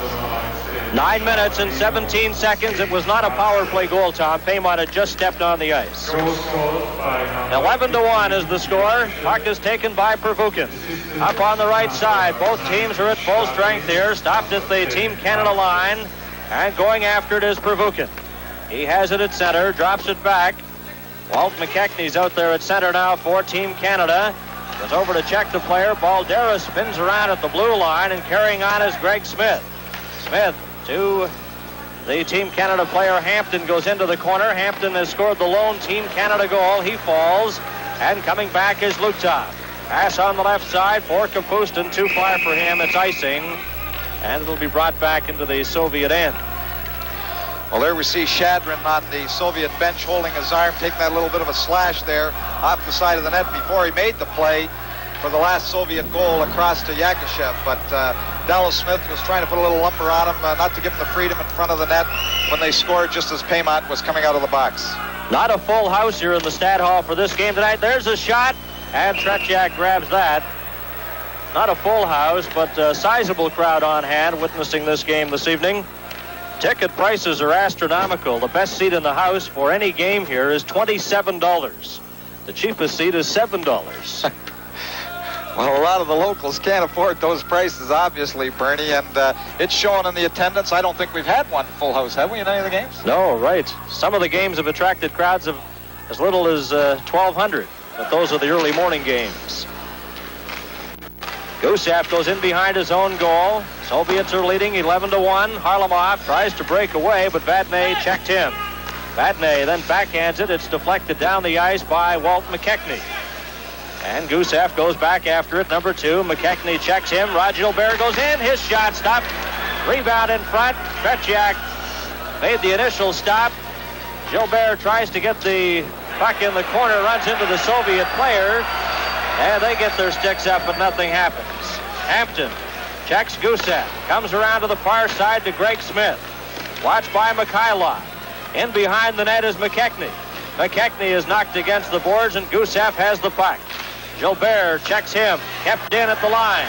Here's a chance for Hampton. Gets set. Shot. Stopped by Tretiak. Hampton gets the rebound. Gets set for another shot. And it's stopped by Gusev, who has lost his stick. And they hold it against the boards with Rod Gilbert trying to get the puck loose. Well, actually, this line that Johnny Wilson had put together before tonight's game is sort of his fourth line of McKechnie, Gilbert, and Hampton. Really has played very, very well. And, of course, they have the only Team Canada goal tonight, Bernie. 7 minutes and 34 seconds remaining in the third period. Face-off will be to Tretiak's right. He'll be 25 years of age tomorrow. He was quoted here in Vienna as saying that, in the off-season, when he gets an opportunity, he really enjoys ski jumping, but they haven't allowed him to do it a great deal, and you can wonder why. Coming back for the Soviet Union, a 2-on-1. Yakushev breaks towards the goal, but Maltsev let the shot go. Team Canada coming back with Eric Vale. A lead pass to LaRouche. Offside. Offside at the Soviet line as LaRouche got over the line before the puck. Well, when things go bad, Bernie, they really go bad, and that's unfortunate. They were just a step offside there. Otherwise, the Canadian player would have been in home free on Tretiak. But when things go a little bad, they all seem to go bad. 7 minutes and 17 seconds remaining. Bobanov has the puck in front of his own goal. Gives it to Yakushev, who has scored 4 goals tonight. Dennis Kern slapped at it, and the Soviets come back. Yakushev saw Phil Russell and put on the brakes. Shadrin will try. Shadrin gives it to Yakushev over the line, and he just missed the net with that, with Tony Esposito reaching for it. Jim Rutherford had started in goal tonight for Team Canada and was replaced midway through the second period by Tony Esposito. And it's really been no contest. Team Canada unable to really get any serious drive going. There we see number 9 for the Soviet Union, Shalamov, hasn't seen the ice tonight. Was one of the regulars in the Canada Cup Series, but he can't make this club as a regular, and the Soviet team haven't used him at all. He's got his helmet off, just sitting on the bench until he's called. Zlukov gets set for the draw. Esposito wins it, and Dallas Smith goes after the loose puck up to Klassen. Klassen let it go. It goes all the way down the ice with 6 minutes and 42 seconds remaining in the third period. The Soviet Union 11 and Canada 1. Vasiliev to Kapustin. Kapustin, number 8, inside his own line, drops it back to Zlukov. He gets by Klassen, then clears it over. And Balderas, who has a couple of goals tonight, clears it right back inside his own blue line as the Soviets move the puck around inside their own side of center ice. Clear to an open wing. Dallas Smith slaps at it. Taken by Balderas. Klassen gets a piece of him. And Esposito has it. Backhands it for Ellis. He can't reach it. And it's inside the Soviet line. Number 12 for the Soviet Union is Pervukin, watched by Ronnie Ellis. Clears it down the ice. It goes back into the Team Canada zone. And back after it is Dallas Smith. And it's icing as it crossed over the line. And the linesman from Germany, Martin Ehrhardt, signifying the icing call. 5 minutes and 54 seconds remaining in the third period. And the face-off will be to Tretiak's right. The backup goaltender tonight for the Soviet Union is Sadelnikov. Soviet Union, of course, entered their first World Hockey Championship back in 1954 in Stockholm. Were unbeaten in that championship and naturally were the winners. And they're favorites here along with Czechoslovakia. They lead this game tonight 11-1. Czechoslovakia shares first place with Sweden. They've played 3 games and won 3. And this would be the Soviets' third straight victory as well. Back comes Al McAdam in the corner. Stops. Tries to set it in front. Gets the pass over, and that shot just goes wide. Comes back to Dennis Kearns to McAdam. Watched by Harlamov. Gets it to Rod Gilbert. Moves in front of the net. And he can't get the return pass over to him. Petrov knocked against the boards. Rod Gilbert has it. Watched by Gusev. Tries to clear it in front. It stopped. But Greg Smith couldn't keep it inside the blue line. Clears it in. Delayed offside as the Soviets bring it out. Valery Harlamov inside his own line with exactly 5 minutes remaining in the third period. Both teams are at full strength. The Soviets come back. Up on the left side, carrying the puck is Mikhailov. Drops it back for Harlamov. Goes after it. Dennis Kearns checks him. And Team Canada has possession again. Greg Smith ahead to Gilbert. Gilbert over to McKechnie. Over the line, his shot. Tretiak stops that. And it's cleared with a high stick right into the Team Canada bench. From Vienna, this is World Championship Hockey. We all know that nice things happen when nature is allowed to take its own good time. So, even though other brewers make their beer in a month or less, Carlsberg allows nature to take its course for a full 42 days, because that's the time it takes to give Carlsberg its good, fresh, natural taste. Carlsberg takes its own good time. Cheers. Puck taken inside the Soviet line. Will Paymont got a weak shot. Babanov goes after the puck, gives it to Yakashev. Yakashev out there with Shadrin. Cleared it right to the Team Canada player Dallas Smith. And he clears it into the corner. After it is Yakashev. Yakashev, watched by Walt McKechnie, goes in behind his own goal. Runs into Hampton, left the puck. Babanov then gave it to Hampton. Over to Paymont. He couldn't handle it. Paymont goes after the loose puck. Knocked against the boards, and Yakashev has it. And we have 3 minutes and 58 seconds remaining. A penalty coming up to Team Canada. And again, it's Will Paymont, the penalized player. A delayed call with Tretiak heading to the bench. Babanov leaves it there for Maltsev. Maltsev, a pass on the right side for Shadrin. And over the Team Canada line to Yakashev. Yakashev into the corner. Missed the check, gets it to Shadrin. His shot kicked out by Esposito. Delayed call, a penalty coming up to Canada. Petrov has it, drops it back to Petrov. Petrov in front, and Shadrin let it go on the far side as the Soviet player was slashed in front by Russell. And it's taken by Team Canada, and a penalty coming up, and there could have been 2 penalties as Paymont is penalized, but Shadrin was really slashed in front of the net, but there's no penalty there. At least I don't believe. There's just the one call to Paymont. Well, Team Canada has lost their cool here, and there you see the broken stick that was broken over the Soviet player. Paymont picks up his 9th minute penalties in the game, and it's one thing to be losing the hockey game 11-1, but to take penalties like that at this point in the hockey game doesn't make any sense to me, Bernie. 3 minutes and 19 seconds remaining. And it's 11-1 for the Soviet Union. Yakushev has scored 4 of the goals. Ladislav Tretiak has had really an easy time in goal in this contest for the Soviet Union. And a familiar sight, Wilf Paymont in the penalty box. Face-off inside the Team Canada blue line. Phil Esposito's out there, and he'll take this face-off against Luktov. Ronnie Ellis, Vadnais, and Dennis Kearns also out there to kill off the penalty. Puck is cleared down the ice, and back after it for the Soviet Union is Pervukin. He clears it off the board. Soviets on the power play. Stolen in front. Here's Ellis getting set, and gets the rebound. Stopped by Tretiak. Ellis has it again at the side of the net. Comes to the blue line. Backhands it into the corner to Esposito. Esposito is checked. Puck goes loose. Vasiliev has it. Vasiliev out to his own blue line. Soviets coming back with Balderas going in with Luktov. Luktov takes the pass, a bouncing pass at that. Kapustin back to the line. Gets the return pass but can't handle it. Goes in behind the net to Balderas on the other side. To Vasiliev.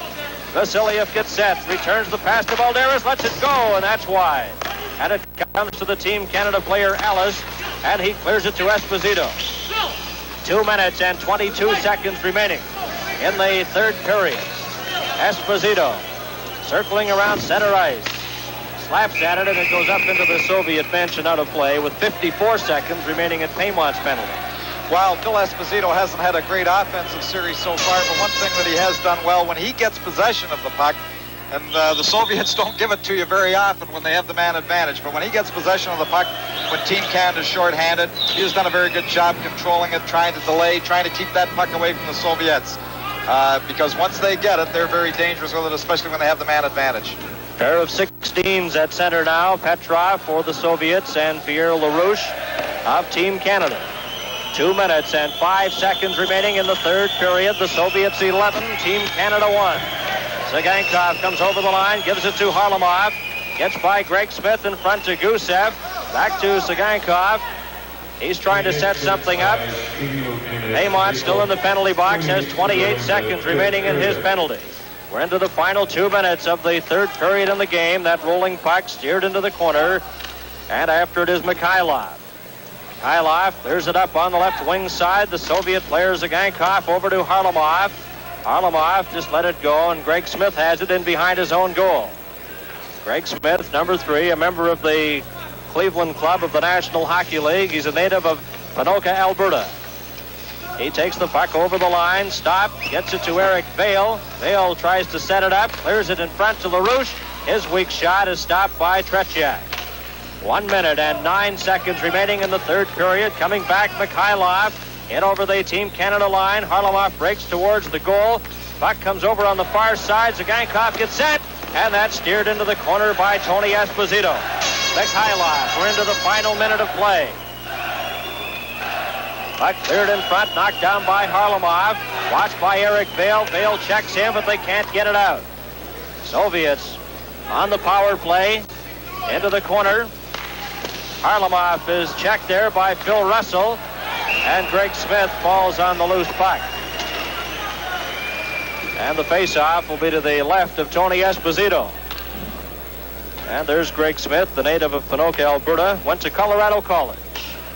And he's one of the bright young stars in the NHL, Tom. Well, he has played very, very well up until this game. He had pretty good games in the earlier part of the tour in Europe before the tournament started. And the 2 games in Czechoslovakia, he was one of the better Team Canada defensemen. Ready for the face-off. Number 19 is Shadrin of the Soviets. He wins it, gets it back to Maltsev, to Babanov. Almost breaking away was Rick Hampton. McKechnie takes the bouncing puck at center with 27 seconds remaining. Inside the line is Yakushev. Clears it over on the far side. Hampton runs into the Soviet player. Babanov feeds a pass to Yakushev. McKechnie steals that. McKechnie has it at center ice. Team Canada still a man short. They'll finish the game a man short. Luchenko lost it. Vadnais goes after it. And it's taken by Maltsev. Cleared inside the line. Another penalty coming up to Team Canada as Babanov clears it up on the right side as the horn goes to end the third period in the game. And there was a delayed penalty coming up to Team Canada. But, of course, the end of the period calls a halt to that. There you see the scoring summary, period by period. 3-0 after the first, 5-1 in the second period, and the 11-1 the final. Canada had 29 and the Soviet Union 29 shots on goal. There are the two goaltenders, Rutherford on your right and Tony Esposito. And obviously, just from that picture, very dejected. Well, this has to be a long standing point here. They play the national anthem of the winning team. They're going to play the Soviet anthem and raise the flag. And there are a lot of disappointed members of Team Canada standing at that blue line, a lot of them with their heads down. And this is a very sad moment for them in this hockey game. And a very happy moment for the Soviet Union.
What in the world do all these beers have in common?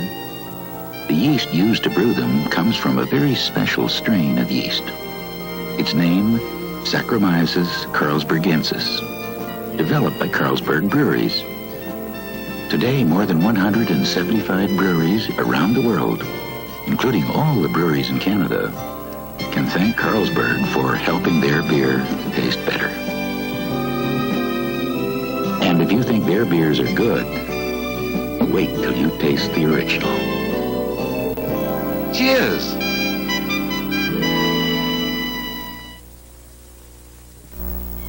Pontiac wants to put a little sizzle into your life. Pontiac brings you the comforts and qualities you desire without compromising design. That's sizzle. Pontiac sizzle. It comes with mid-size Le Mans. Le Mans does all the practical things, but with style, and the ride and handling fun of radial tune suspension. Get Pontiac Le Mans. Put a little sizzle into your life. Nobody's got it like Pontiac's got it.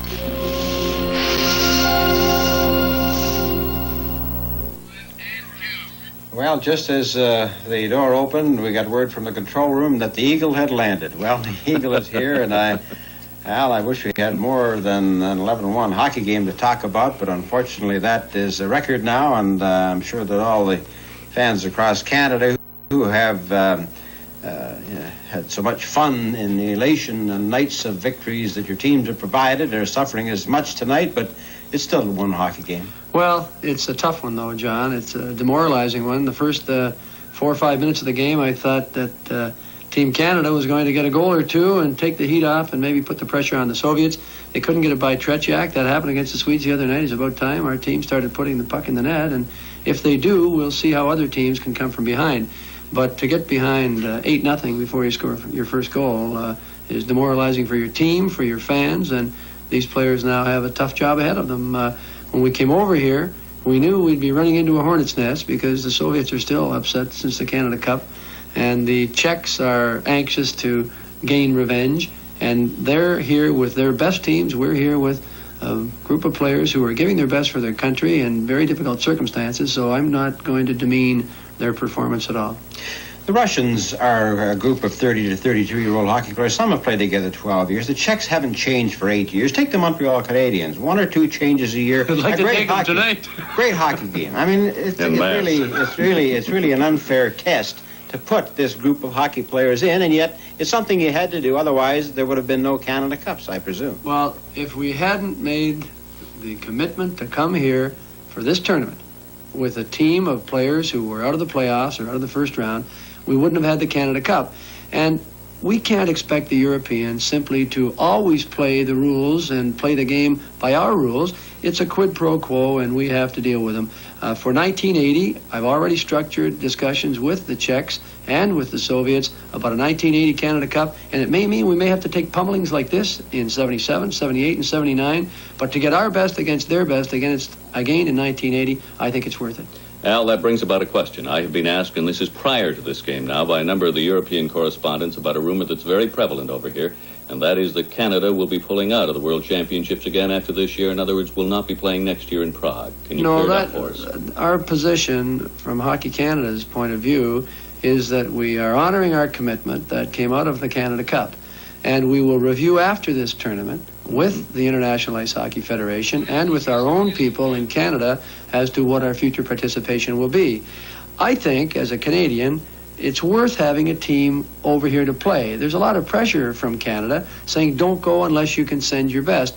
The United States has a team out there of players that certainly on paper don't seem to be the equal of ours, yet they're over here trying their best. The Germans are out there trying. The poor Romanians, we looked as bad perhaps as they did, but they're gung-ho. When they got a goal, their benches emerged, and we have to take the position in Canada that just as we're happy with 4th place in a World Cup skiing, there's no shame to be 4th place. That's a very good point. As all of you recall, when the amateur teams were playing, they were doing so badly, the word was, we're not going to play, we're going to take our puck and go home, and we won't play until we can use our pros. Now, if we do it with our professionals, we really look bad. I think that's a very valid point, Al. The Russians and the Czechs, let's be realistic. They're great hockey players. Oh. Tonight, the way they played tic-tac-toe with that puck, Sam Pollock will be scouting a few of those chaps, I'm sure, in spite of the fact that Montreal is on its way, it appears, to, well, certainly Stanley Cup contention. And yet I'm sure Sam would be happy to have Yakushev and Harlamov, and that's what I think back on the Canada Cup, how the Russians said, well, Yakushev is getting old now, and he's long in the tooth, and he really can't participate in world competition. He got 4 goals tonight. Now, what about, you always take us into the committee room on these Eagles and reports. What happened in the discussions relating to the number of players? Now, surely you couldn't hope to go through against the Czechs and the Russians with only 20 hockey players. The meeting last night with Sabetsky, when I indicated to him from Canada's point of view, it's impossible for us to go with 20 players. They're not under the same conditioning regime that the Czechs and the Soviets are. It's unfair to us and to the Americans to get together a team of players and expect them within a 2-week period to perform against the Czech and Russian national teams.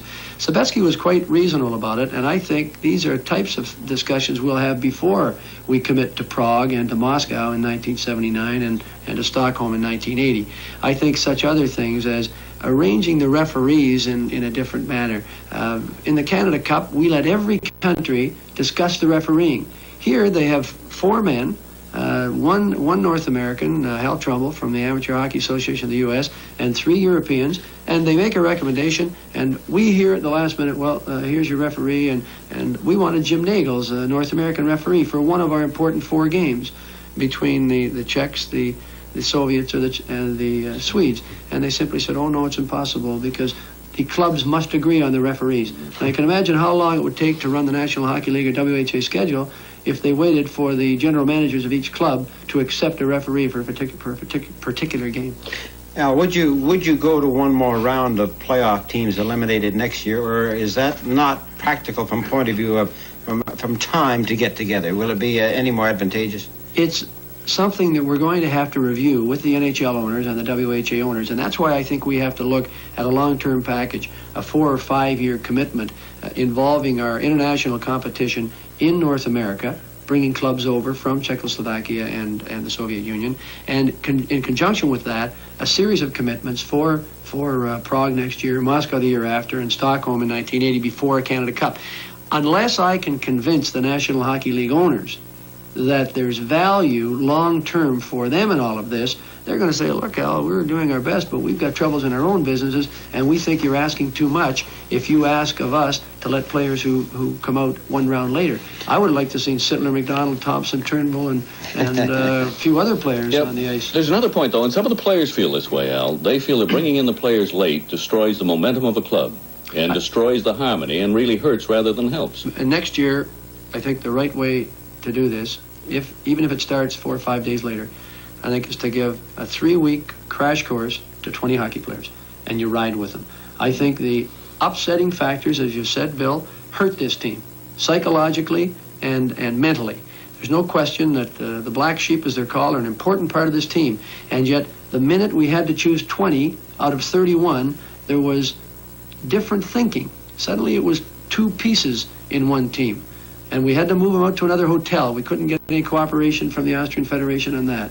We wanted to keep the team together. But now we have 2 teams, 10 of which can't play. And now that we have the 2 injuries, and with our goaltending, with Jimmy and Tony, not being to blame in total, but not shutting out the other team as this young Swede did to us the other night until the last couple of minutes, it would have been nice to give an opportunity perhaps to a Gilles Malache and a Donnie Lever and a Dennis Verbegaard. Are you going to have trouble with National Hockey League teams? You know, you've lost a couple of players. Pronovo, what's the latest on him now? Pronovo in the game tonight, it looks like he has a separated shoulder. Nothing drastic. Guy Chiron's injury looked worse than it's turned out to be. It's strained ligaments, and he's walking around now and in much better shape than he was 2 days ago. Well, Al, it's always exciting in international hockey on most nights. We have some more games coming up that I'm sure you're going to like. We're still shooting for medals at all sorts, but it's international hockey. And we'll be back in just a moment to tell you about the next telecast. And this is World Championship Hockey on CTV. Hai finito prepararmi quell'ordine?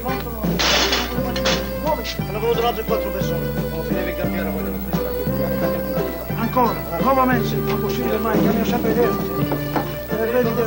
If you could take a peek into the kitchen of your favorite restaurant, chances are you'd discover just why it is your favorite restaurant.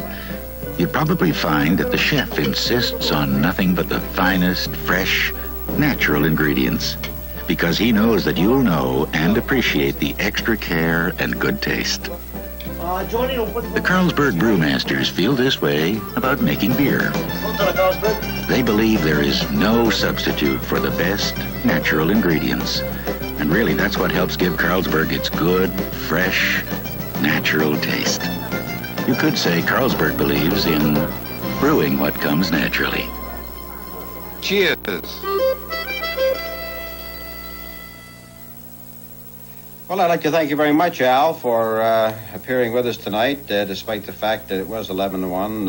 A lot of people in charge usually like to run and hide when their team is whipped, but you're always there. We count on you, and we thank you very much for coming down and spending the time with us. Thanks to Bill and to Don Lever for joining with us, and, of course, to Bernie And Don, don't forget that we've got big ones coming up this weekend, Canada and West Germany, then Sweden and Czechoslovakia live this coming Saturday. So on behalf of our sponsors and the CTV television network, we invite you to be watching Saturday for the game between Canada and West Germany, and then followed, it's a big doubleheader for you, Czechoslovakia against Sweden. That'll be a big one. You know, this is World Championship Hockey on CTV.